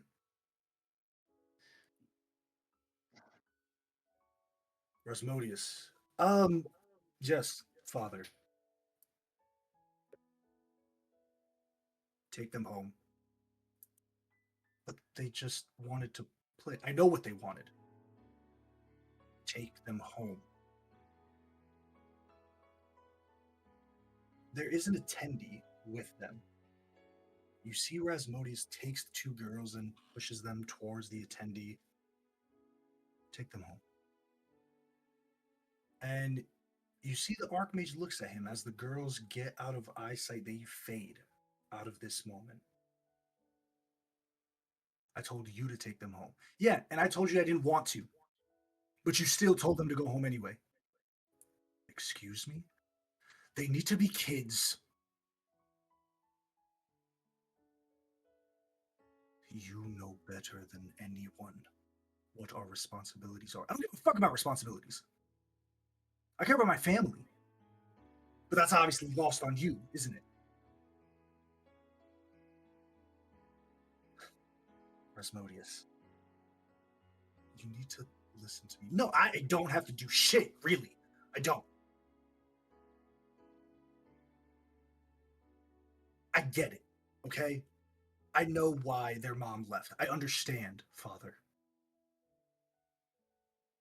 It's a fucked up situation. I get it. But they're not your legacy. You need to let them be themselves. You need to let them be kids, or they will grow up and resent you for it. I know. I know. My son, I don't need them to love me.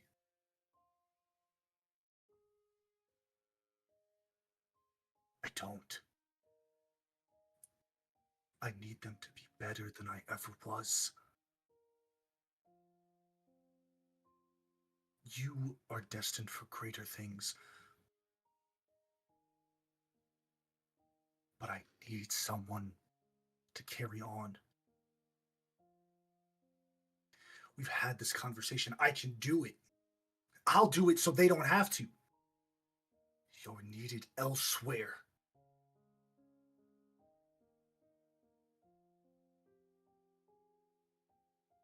You hate Rose, don't you? I love her. No, you hate her because she blinded Marjorie and then Antoinette left. That's why. It wasn't that simple. It is that simple. You're the only one making it more complicated. She didn't want to stay in this fucked up house where one kid is injured and the father doesn't even talk to the other one. Who does she have to talk to? And then Marjorie's just going to grow up to be her caretaker all day. You're not letting them be kids. You're not letting them explore. You're telling them what to do and making their passions for them. And then there's a smack.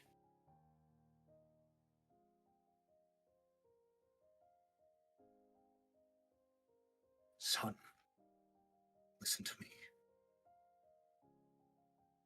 There are machinations at work that are bigger than any of us. The Enclave needs to be prepared. We need to be prepared. We need to keep our family safe. And I will do nothing if not keep my family safe. There is nothing I wouldn't do.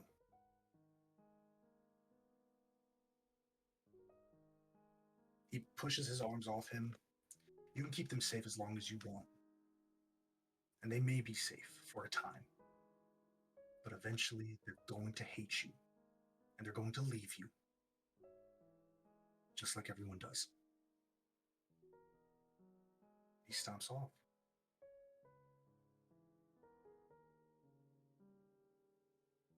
You see Rasmodius walking towards you on, his body walks past.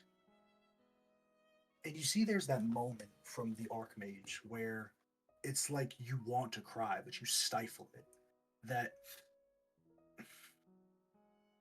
And then his mask is placed back on. And he walks deeper into the crowd towards another direction.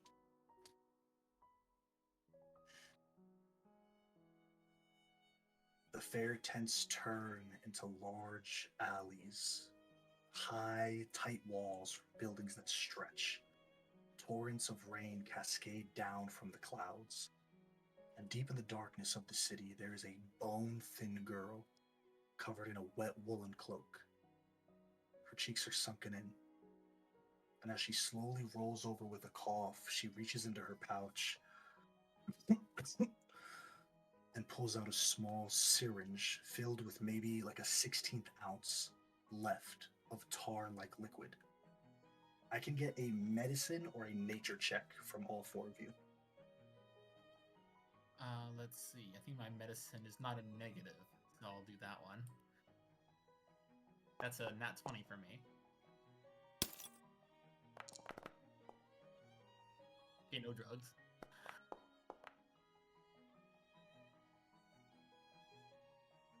No, you rose. You Okay. took the K. Funnily enough, Kay, you would know what this is. This is called a Vladry. Kind of described from the drow, the undercommon tongue, it is underdark mushrooms dissolved in spider venom. Typically, you can get a high just by drinking it or baking with it into like goods or anything like that, but injecting it directly into your bloodstream, it takes a special type to go through that. And you four feel yourselves like hands on your shoulders and your sides, like moving past you as one individual. Excuse me, you all. Kind of gives you a look. This human, he has less teeth than he started with. Dry skin, blots of red coming around his face. Hey, if it isn't my favorite junkie. How you doing, Mary? I'm. What Hey, about? she's kind of. What you are?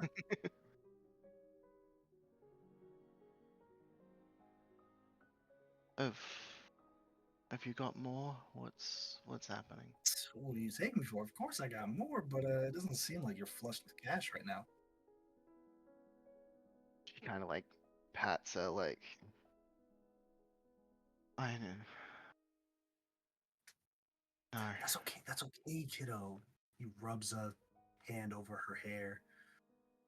We can figure something out. What do you got to offer? She like.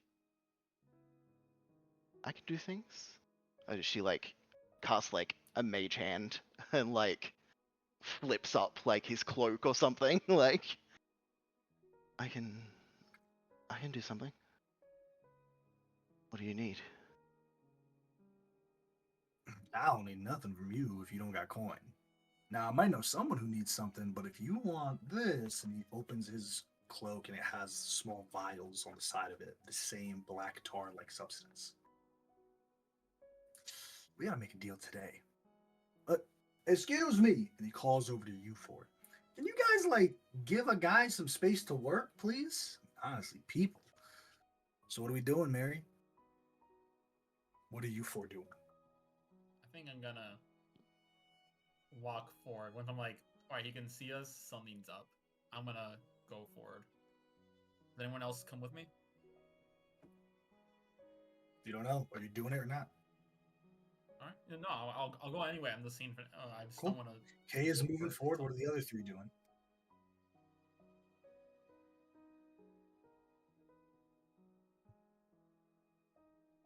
I'm going with him. I'll go too. Wanda and Kate, Cedric, you three move forward.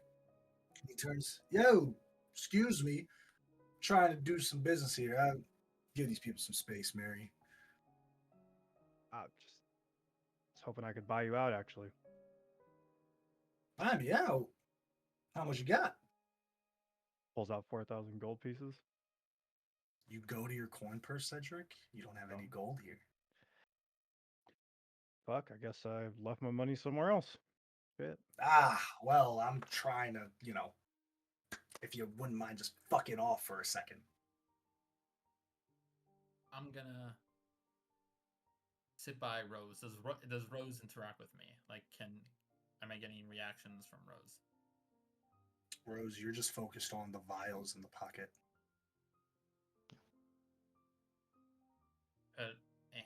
shoulder, does she react? She doesn't move. You feel it. You feel her shoulder, but she doesn't move. Her eyes are narrow focused on this man towards his pockets. She doesn't need it anymore. Okay, well, if the lady doesn't need it anymore, she can tell me that. You know, like this is the year 5,500. Okay, like and then even more after that. Women don't need men to speak on their behalves. Okay, tough guy. So kindly, fuck off. Do I Mary, let's go, hear Mary. the guy next to me? That's up to you. With after Oh, injecting it into yourself, do you even care to hear anything other than what you want? I don't know. I think like her response is just like there's like a look of like I don't know you. Why are you like? And she's like, no, I do need it.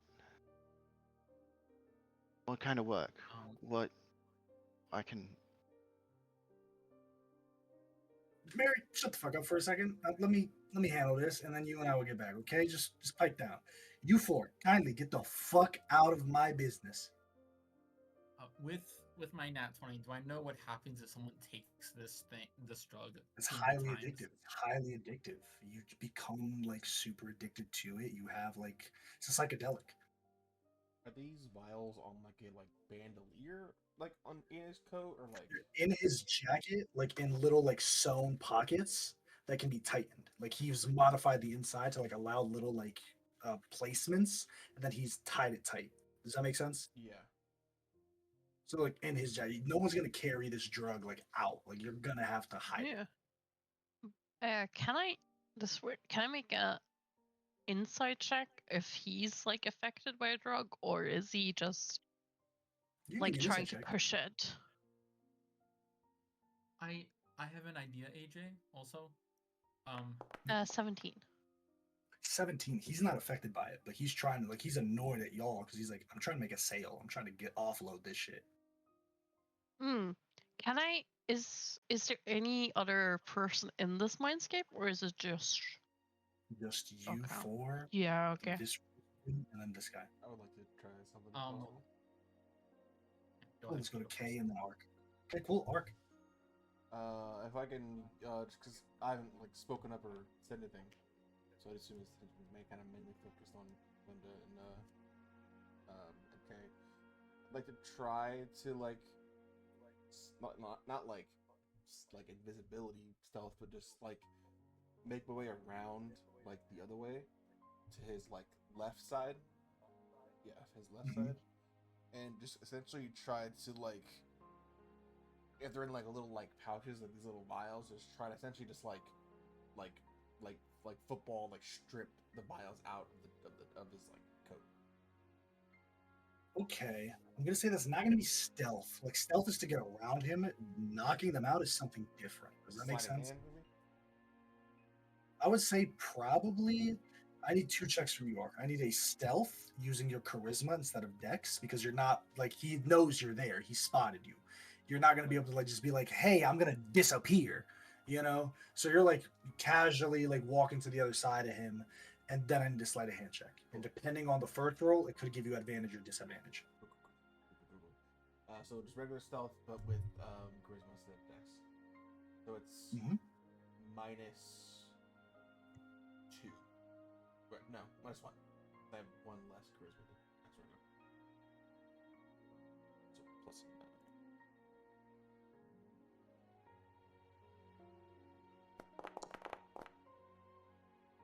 26. Oh, give me a sleight of hand advantage.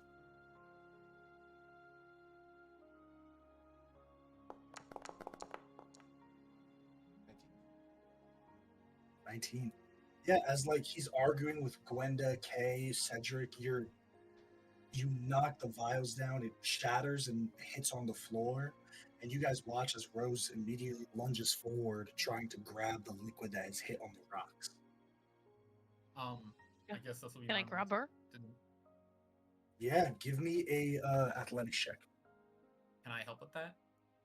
Because I'm I would always say ready, you sir. can. I would say you can give her your aura bonus. Is what I would say. Sure, add a +4. So 23. 23. I want Rose, you to describe to us how it looks like when you rush forward and you're grabbed by this woman that prevents you from getting this. I think she's just like, stop. I need it. It. You don't. It stops it. It Stops helps. what? It helps. Stops what? Helps with what? Stops me. Pull yourself together. As she says, stops me. The buildings break away. They start to fall slowly. And they're overtaken by grass that grows very quickly. It's moving all about it. You see the landscape change here. That same border is erected. And there's a grass hill, a beautiful summer hill. There are small flowers blooming. The air goes from this,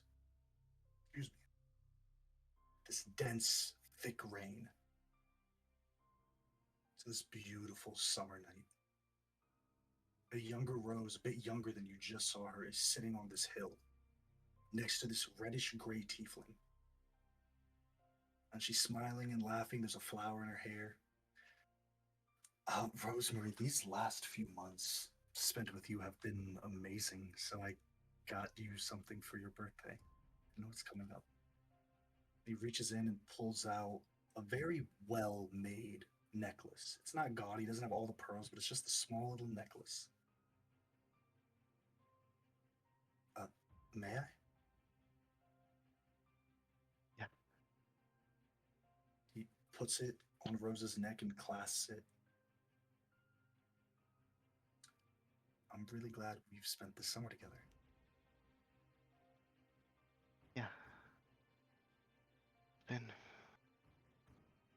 just the best. So glad you're here. Yeah. I would really like to kiss you now. If that's okay.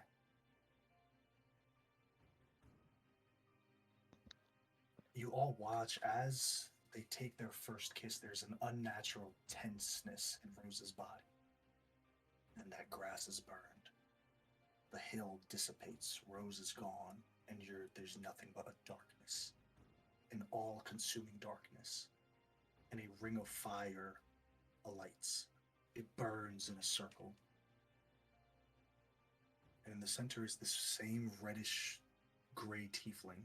His clothes are singed, and most of his skin is a mass of burned pores, the pus already filling in them, making these large ovules of yellow and green liquid from the flesh. And he's sitting there on his knees. Half of his face is gone, burned, down to the muscle. You can see that pale white skin in certain places. What are you four doing? We don't see Rose. Hmm? We don't see Rose. Anyway. We do not see Rose, no. Is this person still alive? He seems alive here, but there's no way you could be alive.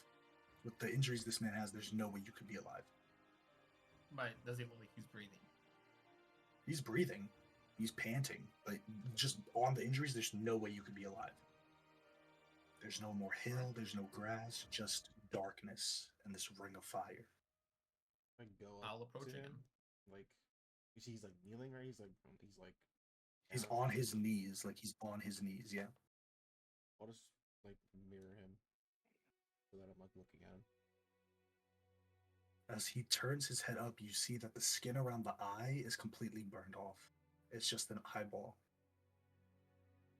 This guy looks like Two-Faced.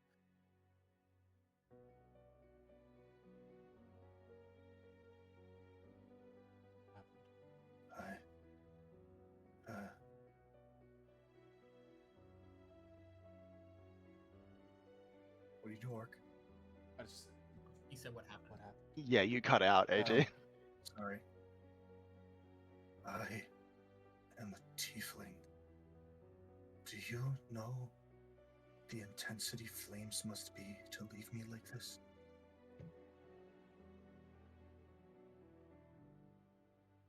I don't know what happened.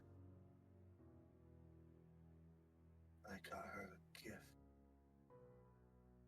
And then darkness.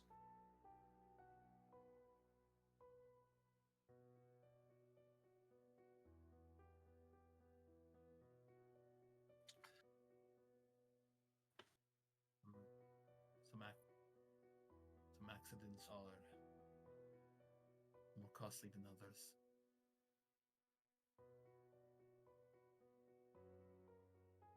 She did this to me. I think I could have grown to love her.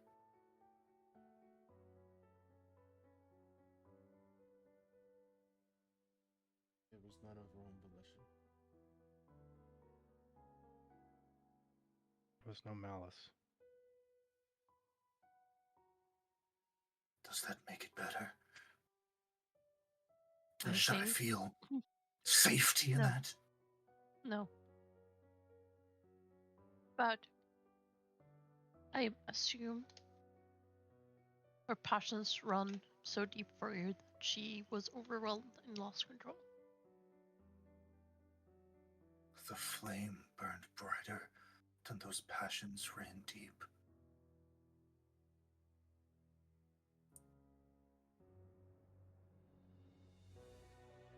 I don't even remember my own name. I've been here so long.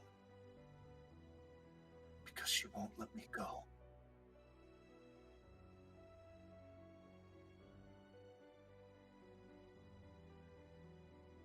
It's time that you rest. She won't release me. I am her darkest moment.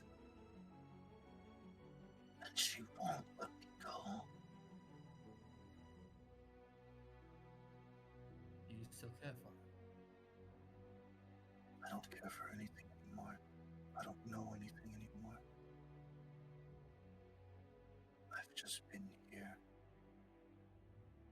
since the day it happened.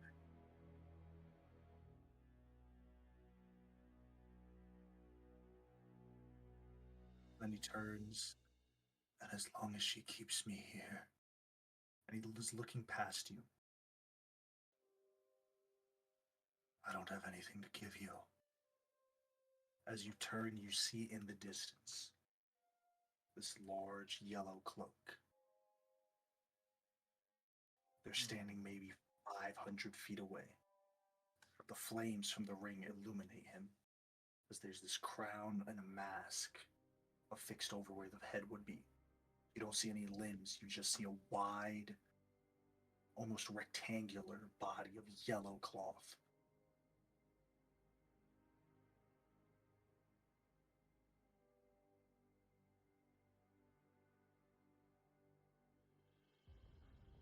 What are you four doing?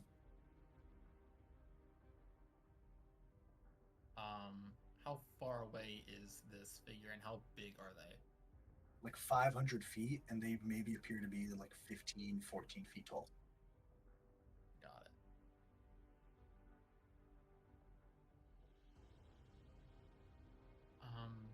And Kay does not have the information to release a soul that's being bound here. I think Cedric starts walking towards that yellow figure.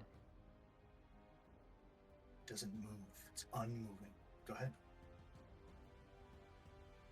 You. How long have you been after her? It wasn't The head idly. cocks to the side quizzically. She came to me.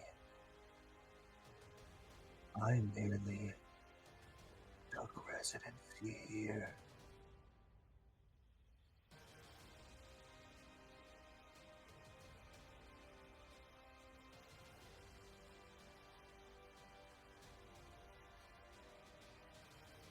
Did she come to you, or did she come to help herself and you took advantage of the situation? I offered her a choice. And she made it willingly. I cannot force myself onto anyone.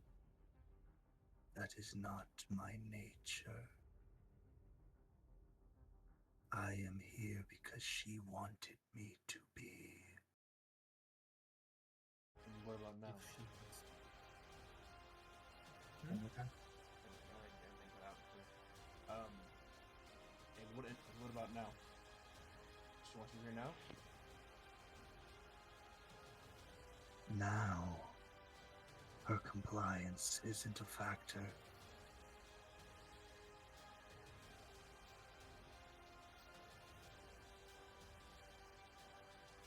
She opened the door for my kingdom to me.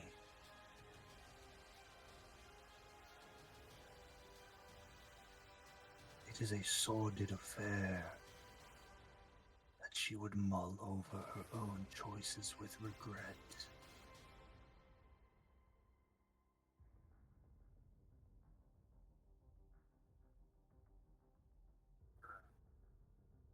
I simply gave her what she asked for, and she was happy to take my side of the bargain.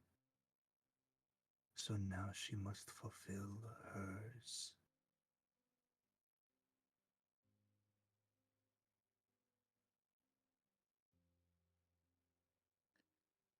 is she fulfilling it now? Actually, is like this. The head turns to the other side, but doesn't say anything.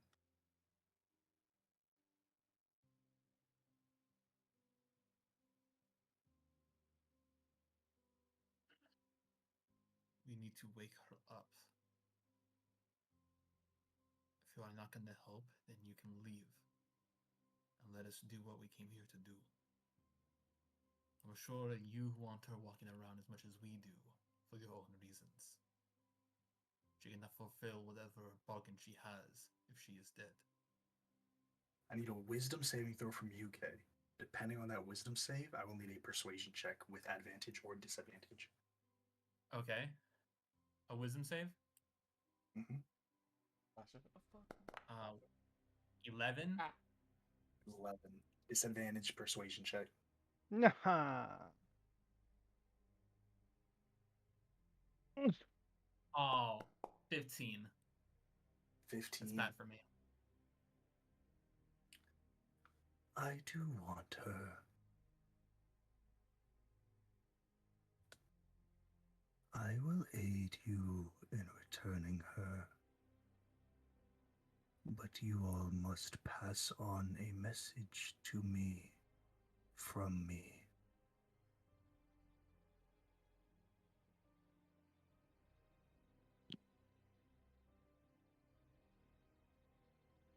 Tell her that she has made a pact. It is too late to regret her decisions.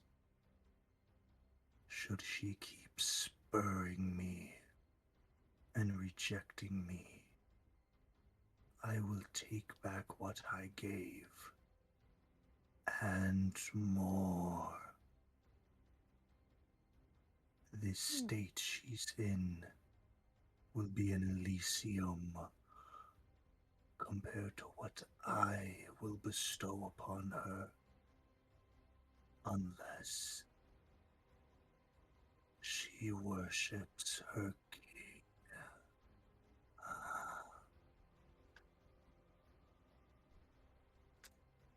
And he fades.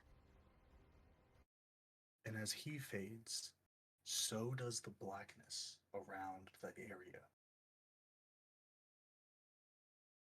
And it's replaced with a very tiny, cramped dorm room. Rose is in bed, staring at the ceiling. As you four look to appear as if you've just walked into the door. Again, Rose, you have been assailed for the last months, physically and mentally. What are you guys doing as you see Rose? Can I be like, hey, Hey, pretend this is a dorm party. Hey, let's get a rave party, Rose. Do I see them? You see them, Hear them, I absolutely. suppose. You see them, hear them. I do I know who they are or You know who? It's up to you. It's up to you Okay. to determine if you recognize them after what you've been through. But it is you. Okay, so we're at that stage. That's what I was trying to. Yeah. She just like I think she like takes a moment. She's like lying there, kind of like staring up at the ceiling. I don't think she stops staring up at the ceiling. She's just like, what? Where am I? In your own You- mind. You've been sleeping for a dangerously long amount of time. We're here to wake you up. I what do you mean? What? From what It's easy happened. to explain that when you're awake. What? It's easier to explain when you're awake. I we're in my mind. Why are you here? Because you have become trapped in it. You're dying. Very slowly.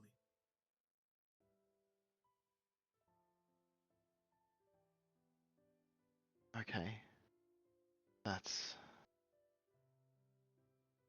she kind of there's like a weariness. Like she's sat up now like in her bed, but she's looking at them like I don't like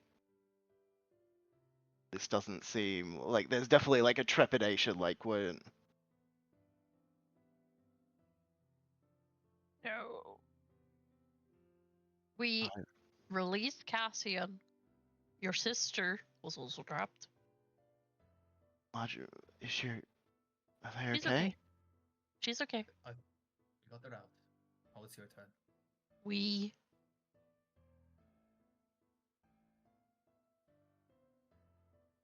I did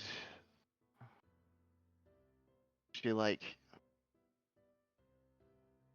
did what did they We don't hey know.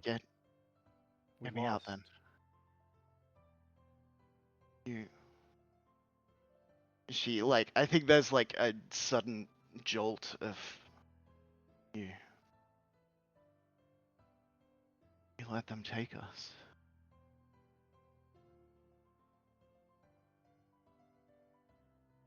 It was that or He's- all of us are dead. We lost the fight. We didn't have a choice. But we don't leave anybody behind. I said that if anything happened to you, I would come for you. We did. We got to come out willingly. You got to come with us to wake up. What's the price? None of you are capable of this. made a bargain with a hag. 3 flower seeds. Depending on they want them to bloom on different circumstances. But knowing us, we're gonna get them anyway.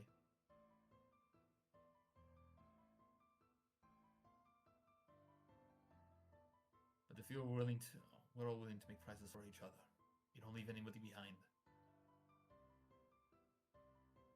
The last one sleeping. Come with us. Come back. Not for us, but for your sister. Don't leave her alone. Actually, do it for yourself. I really want to get to know you better. So, For yourself as well.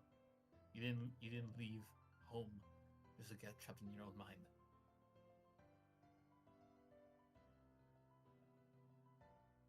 I've never left, and I don't see myself leaving soon. But I will go with you. Okay, Rose, are you willing? Yeah. Okay. Rose is the only one where we got all 3 shards. Oh His damn. DC is 12.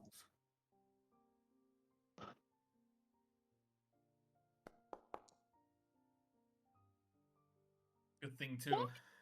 Fuck. Yeah. You What four, meets? Yeah. you four wake up in this witch's hut. As you wake, there's now blood coming from your mouth slowly. It's not wet, but it's dry as if it's been there. Your heads are tilted up, and blood has spilled onto the top of your garments. And you see Gentiaga. Seems the ritual was a success.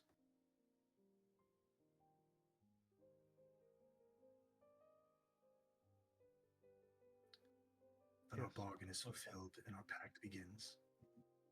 She takes the 3 buds and she wraps them up and ties them with a little ribbon. Who takes it? I'll walk over and grab it. Cedric, you take the buds. Now, while I am sure you are very kind people, and I hope to speak to you all again, I am in no position to host 7 more in this home. That The is wagon fair. is outside and it is protected. Can I ask you one question? You may, but you may not get an answer. It's a very stupid one. Does your house have chicken legs? Are you under the impression that I am a fey creature? I just assumed all hags had chicken legs houses. I I'm thought it was no like a hag standard here. institute. When Oh, the, I'm okay. no hag. you're being rude. I apologize. Let's thank you for your aid. Don't forget our deal now. Kind of couldn't if I tried. The door opens. You 4 end up leaving, carrying your sleeping friends, putting them in the wagon, and you travel for a couple days. And it honestly is like the first 2 days you're worried, you're checking all of them. You're like, did she just bullshit us?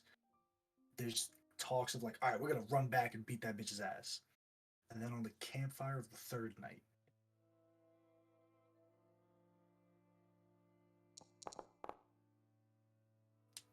Cassian, you come with a start. You're in a small rucksack. Your head is pounding. You turn to see Rose and Marjorie sleeping next to you, and you're in a wagon.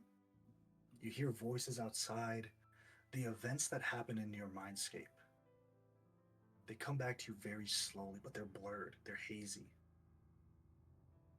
But the events that happened in the dream still stain you. You make your way out of the wagon, and the rest of you 4, as you're huddled around this fire, or you've just finished cooking this light meal, you see Cassian make his way from the wagon. And then Marjorie, and then Rosemary. What are you 7 doing? I think when I see Cassian, there is he goes in for like the warrior half hug, like slaps hand, pulls you in. I'll leave it up to Cassian if he resists K. You're muted. I can't hear you. I think he just kind of leans back a little bit. Almost looks like he's dissociating a little bit. Just Rise and shine. Come on, let's get some food in you. You look more gaunt than usual. That happens when I don't eat. Let's fix that. And Or you're like, I prepared enough for 4 people. Okay, all right, get back to it. Yeah, everyone's awake.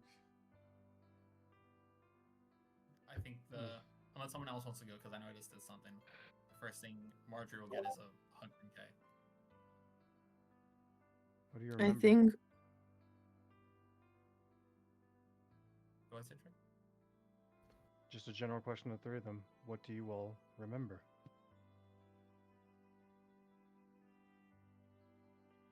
much. A lot.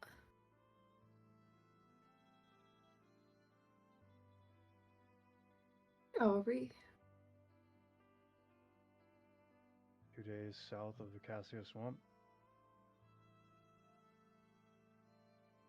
How long? 22 days, approximately. 2 days. That's Yeah. a match. It was months.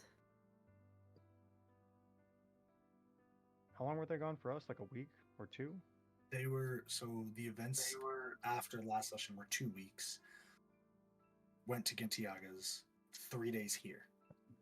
Yeah. So I'm pretty But much but accurate. we Fairly were accurate. taken by them and captured For a couple weeks. Yeah. About another 2 weeks. So it's been about a month and 6 days In real time. Yeah. in real time. For you guys, it felt like months. Yeah. Yeah. Is there a river, something, water nearby? Would like a wash, I think. A bit of a DM. Yeah. You guys spend the next night in very tense quiet. You know, not wanting to push too much or not wanting to have a conversation yet. Cassian, you find yourself a little river on the outskirts of the swamp, still within the boundaries of it. What are you doing? I think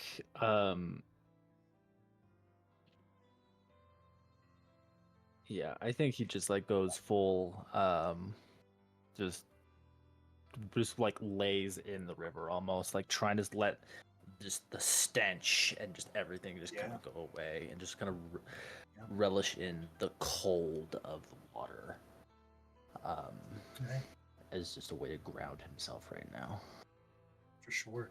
That cold water hits your skin and it burns at first, and then you comes into that soothing, relaxing temperature as your body gets used to it. Marjorie and Rosemary, what are you two doing? I can't speak for Rosemary, but I feel like Marjorie, like after she's eaten, she's just like finding a corner like away from everyone, and she's just playing the same scales that when like Gwenda and Kay came into her room. It's just like the same scales over and over again. Not even a song, but just like doing anything to like have motion. Yeah. Okay. And Rosemary.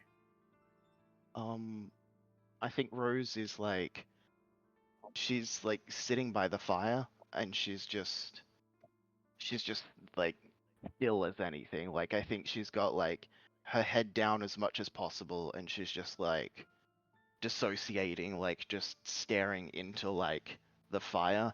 But then I think if there's like a sudden movement or anything from Marjorie, she like looks up and then like looks back, but like she's just like, you know, just not focusing basically. The rest of you four, you realize it's hard to speak to them as they are now, and you understand, seeing into their minds what they've been going through, what they've been holding, and still not fully understanding what they went through. But you all continue on traveling at a very slow pace. It will take us to our next campfire, maybe 3 days from those events that just happened. You're heading back into these plains now. The grass feels good to walk again and to push the wagon again, taking turns driving it, some walking to the side, and so on and so forth. You're at this campfire. Cassian, Marjorie, and Rosemary, you have gotten into this new normal after these 3 days. Still nowhere normal, but you're coming to grips with what you went through. You seven are here. You have to decide next steps and speak to anyone or anything that you need to say. But don't leave anything unsaid. I will pass it all to you. Can I talk to Rosemary? Absolutely. Gwenda, you go over to Rosemary. Let me get a little list so I can keep track and kind of facilitate this. Gwenda to Rose. Anyone else? I'll talk to Marjorie. Okay. Anyone else? Yeah, I want to talk to Kay. Okay. Anyone else?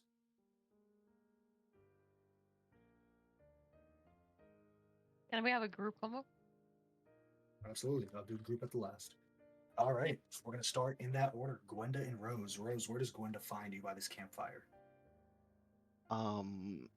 Like I think that's probably where it is. Like I think she just like I think it won't always be just like, oh, she's just staring into the fire, but it's like she's always like definitely like eyes glazed over, like in a just like I'm barely Sure. focused on anything kind of. Yeah. Gwenda, go ahead. Gwenda is just whistling to a pocket full of sunshine as she walks by to Rose. Just to get a reaction. I think there's definitely a like. I think there's a face of like annoyance, and then it kind of like lifts for a second, and she's just like, I think I've been getting Hey. pieces back of. You helped me. Yes. You didn't have to do that. I don't ask for anything in return. I like helping people.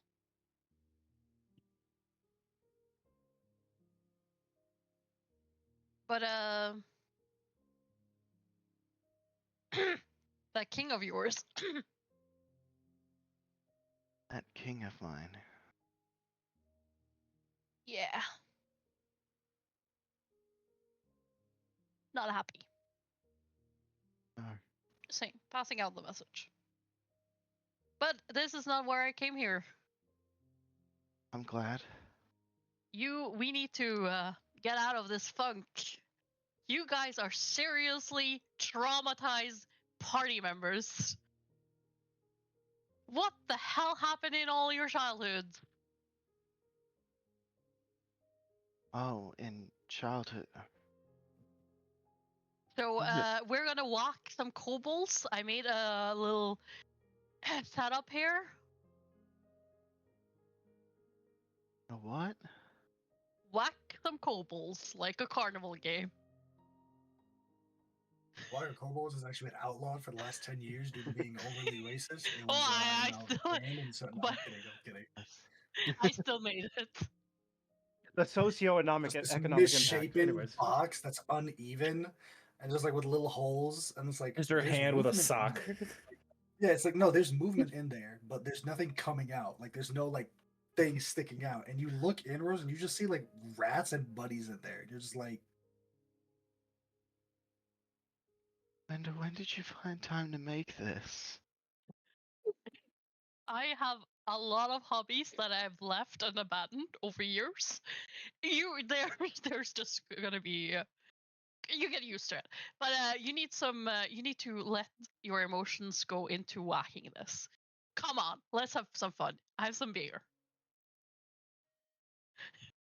Linda, this is They're the dead. most horrific thing I've ever seen. But you see that she kind of like has a bit of a smile on her face, and like there is like a tear welling up a little bit. She's like,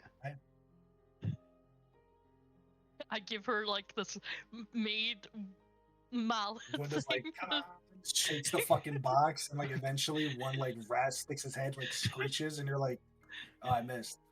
Okay. Hey, There's Marjorie. yeah. I have one quick question. I guess for Marge, but also for you because it goes into stuff. Because she sees my aura, does she see my tattoos? Like is that a thing? She sees what she normally sees. Okay, let's check it. So is Marjorie still playing her violin? Whenever we're not moving or eating, she's just doing the freaking scales.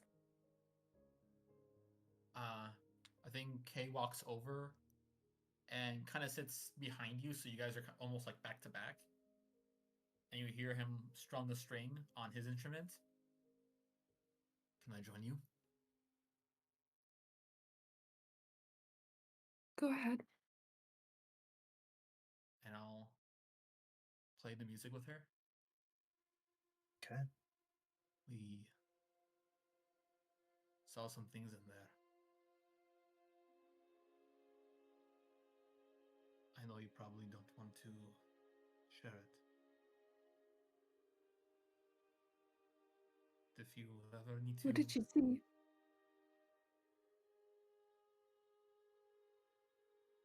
We saw you as a child at the beach. I was pretty cute, wasn't I? Hmm? I was probably pretty cute. Adorable, even. You squirmed as you walked on the hot sand and you had to get picked up.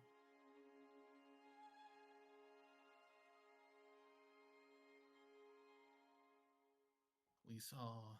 Oh, it's with my grandma's scar. Yeah. You, parts of you parts of what I saw reminded me of you. They're like her in some ways. It's good.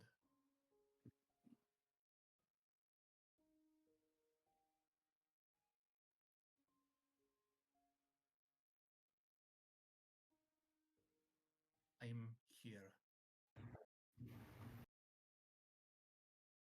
And if you need me to not see or not hear, then I can do that for you.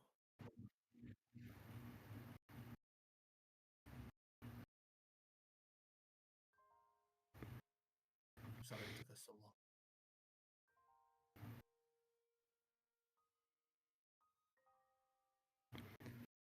I think Marjorie, tears start welling up in her eyes. I feel grateful that you came back, Kay, but I was alone for so long.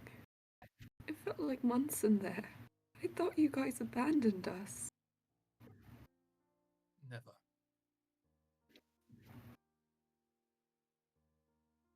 I'm gonna turn and kind of give like that back hug, like arm over here.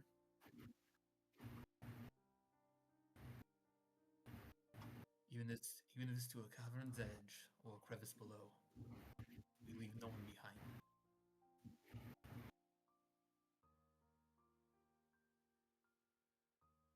You're stuck with us.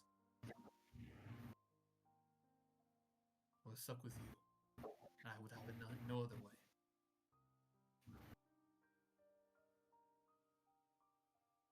I trust you, Kay. I do.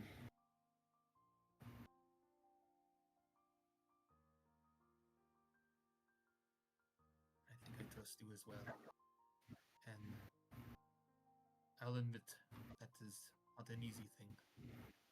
Trust is fickle. It is fragile. I thank you for giving that to me. I hope that I can show you your trust is well spent. Okay. As Kay, you start to leave from Marjorie. Ark, you go to meet him halfway as he's heading back to the campfire. What would you two like to do? I think Ark kind of like nods him like to like get more like secluded from the rest of the group. Maybe like just like 2-3 minutes like into the woods or off road, something like that. He just follows you. See him looking around, like absorbing the area. It's pretty obvious you have something that you want to say to me, so let's have it.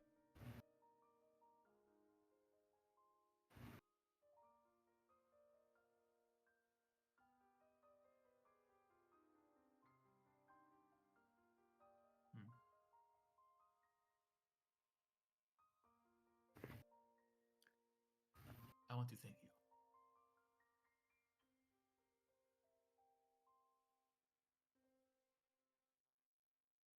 You were right. If we continue to fight, that was a battle we would have lost.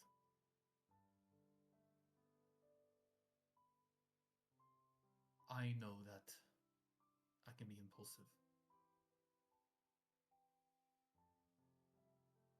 You've had to live a lot of your life with a level head, if I have to imagine.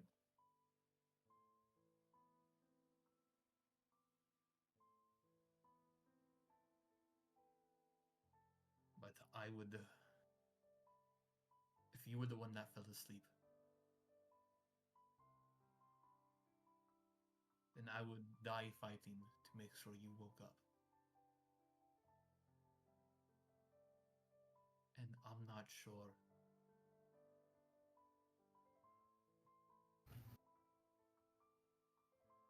what you would do, but maybe you would make a better decision and find another way than throwing the life on the fire.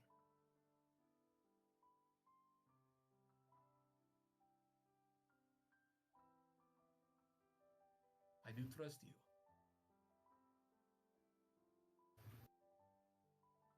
I trust you in a way where I know that if a big decision needs to be met,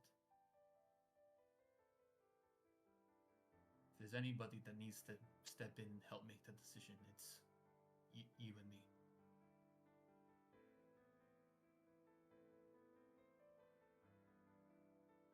Sometimes it's always good to have someone at odds.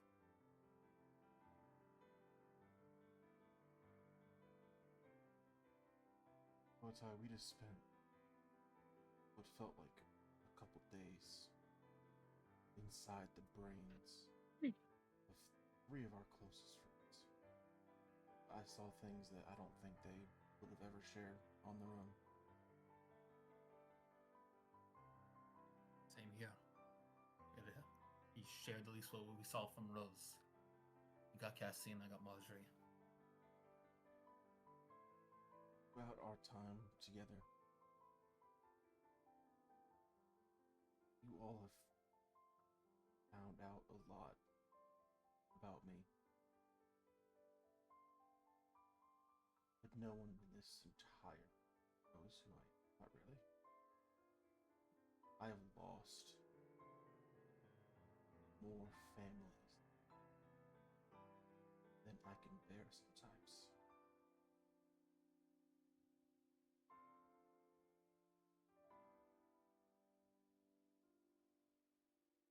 This one cannot go the same way.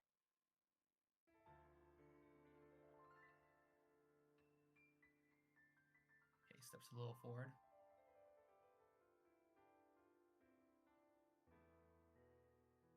And let's make sure that we can protect them.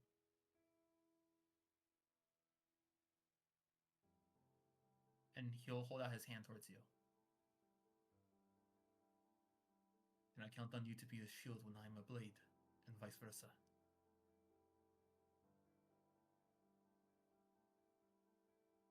I don't know if you can count on me. Okay, that's the.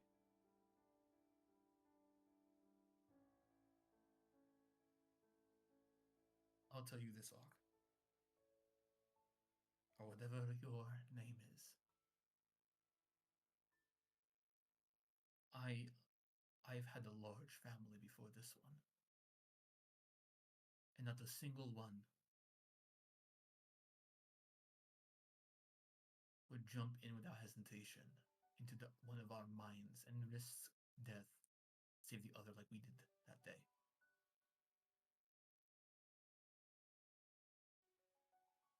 You've already shown you we can count on you. And when the moment comes with whatever you're dealing with, you can count on us to give it our everything. If you can't trust yourself that we can count on you, then trust in me, because I believe you will.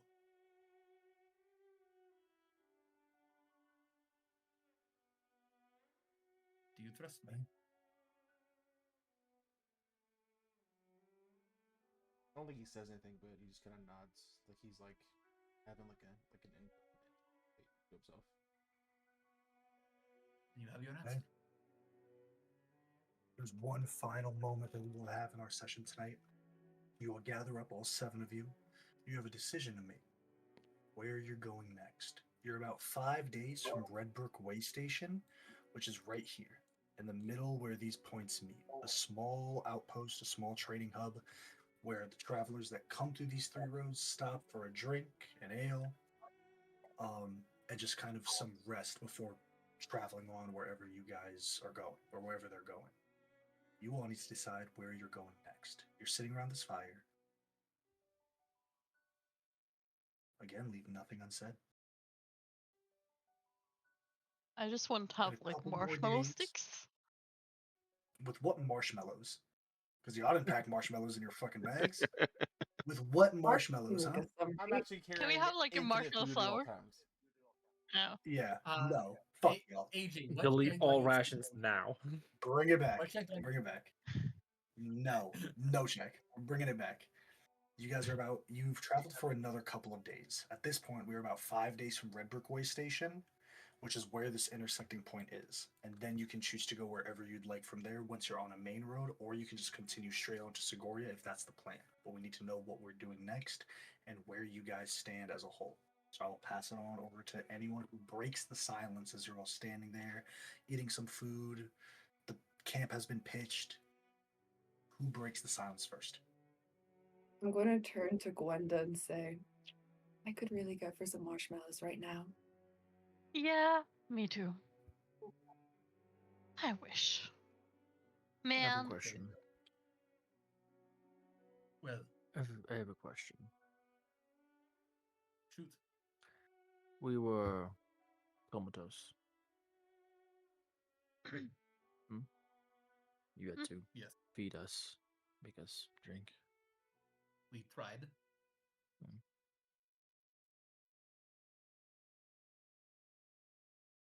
Not a lot of patient care. So who is in charge of wiping ass? Just everyone points fingers like a secret that will be taken to their graves. I think after like another like minute of silence after that, Ark just kind of breaks it again. I'm really sorry. Just kind of looking at the fire, just kind of addressing like the air.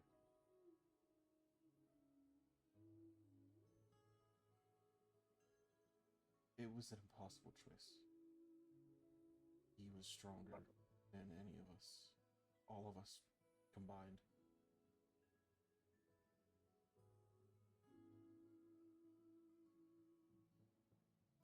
It was lead those who were awake to their deaths or let them take you through. And I didn't know what choice to make.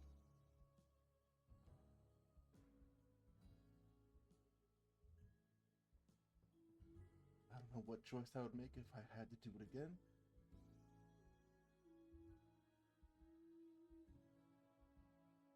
I'm sorry.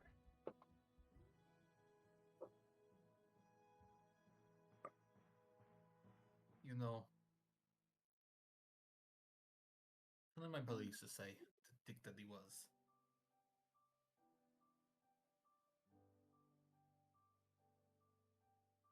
Those that shy away from hard decisions make the wrong one.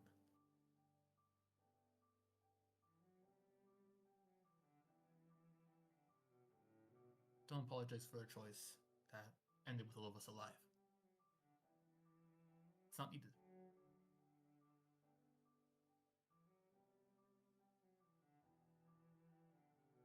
Well, I guess I shouldn't be the one saying that. I'll look towards the 3 people who went through dream torture.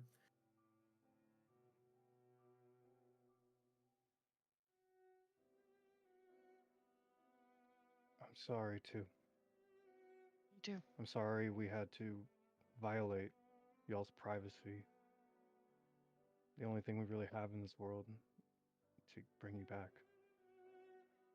And that we roped you into another deal with another person that none of us want to be associated with.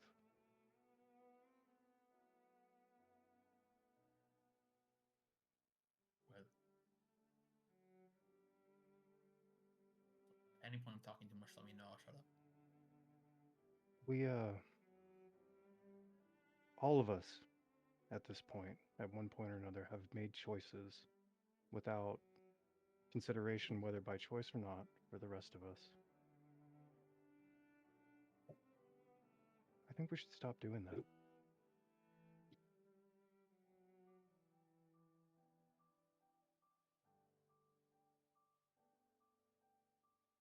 I brought them on us.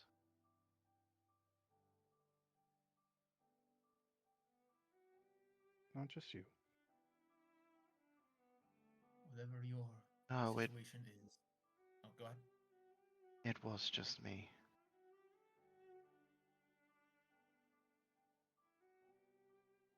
The old man was being a dick, and my ego got in the way. I made an enemy of someone I shouldn't have. I shot at him first. If we're gonna point fingers, point them at me then.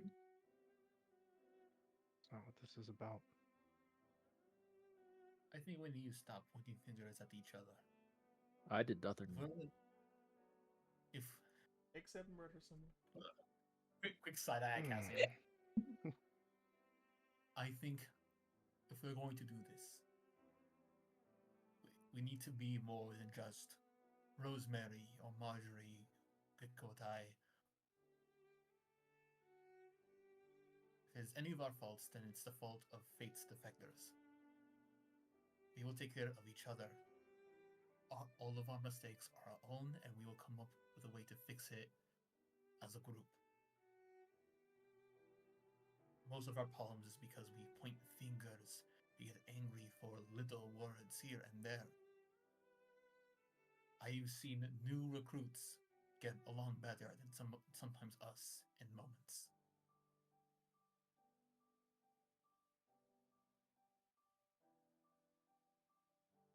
If we are to do what we're gonna do, free you two from whatever deal you made, help stop the one who wronged you two. Look at Cedric and Cassian. Just him, man. Save ourselves from our inner demons in the most literal way. Or even head to a place to get some answers. We do it together.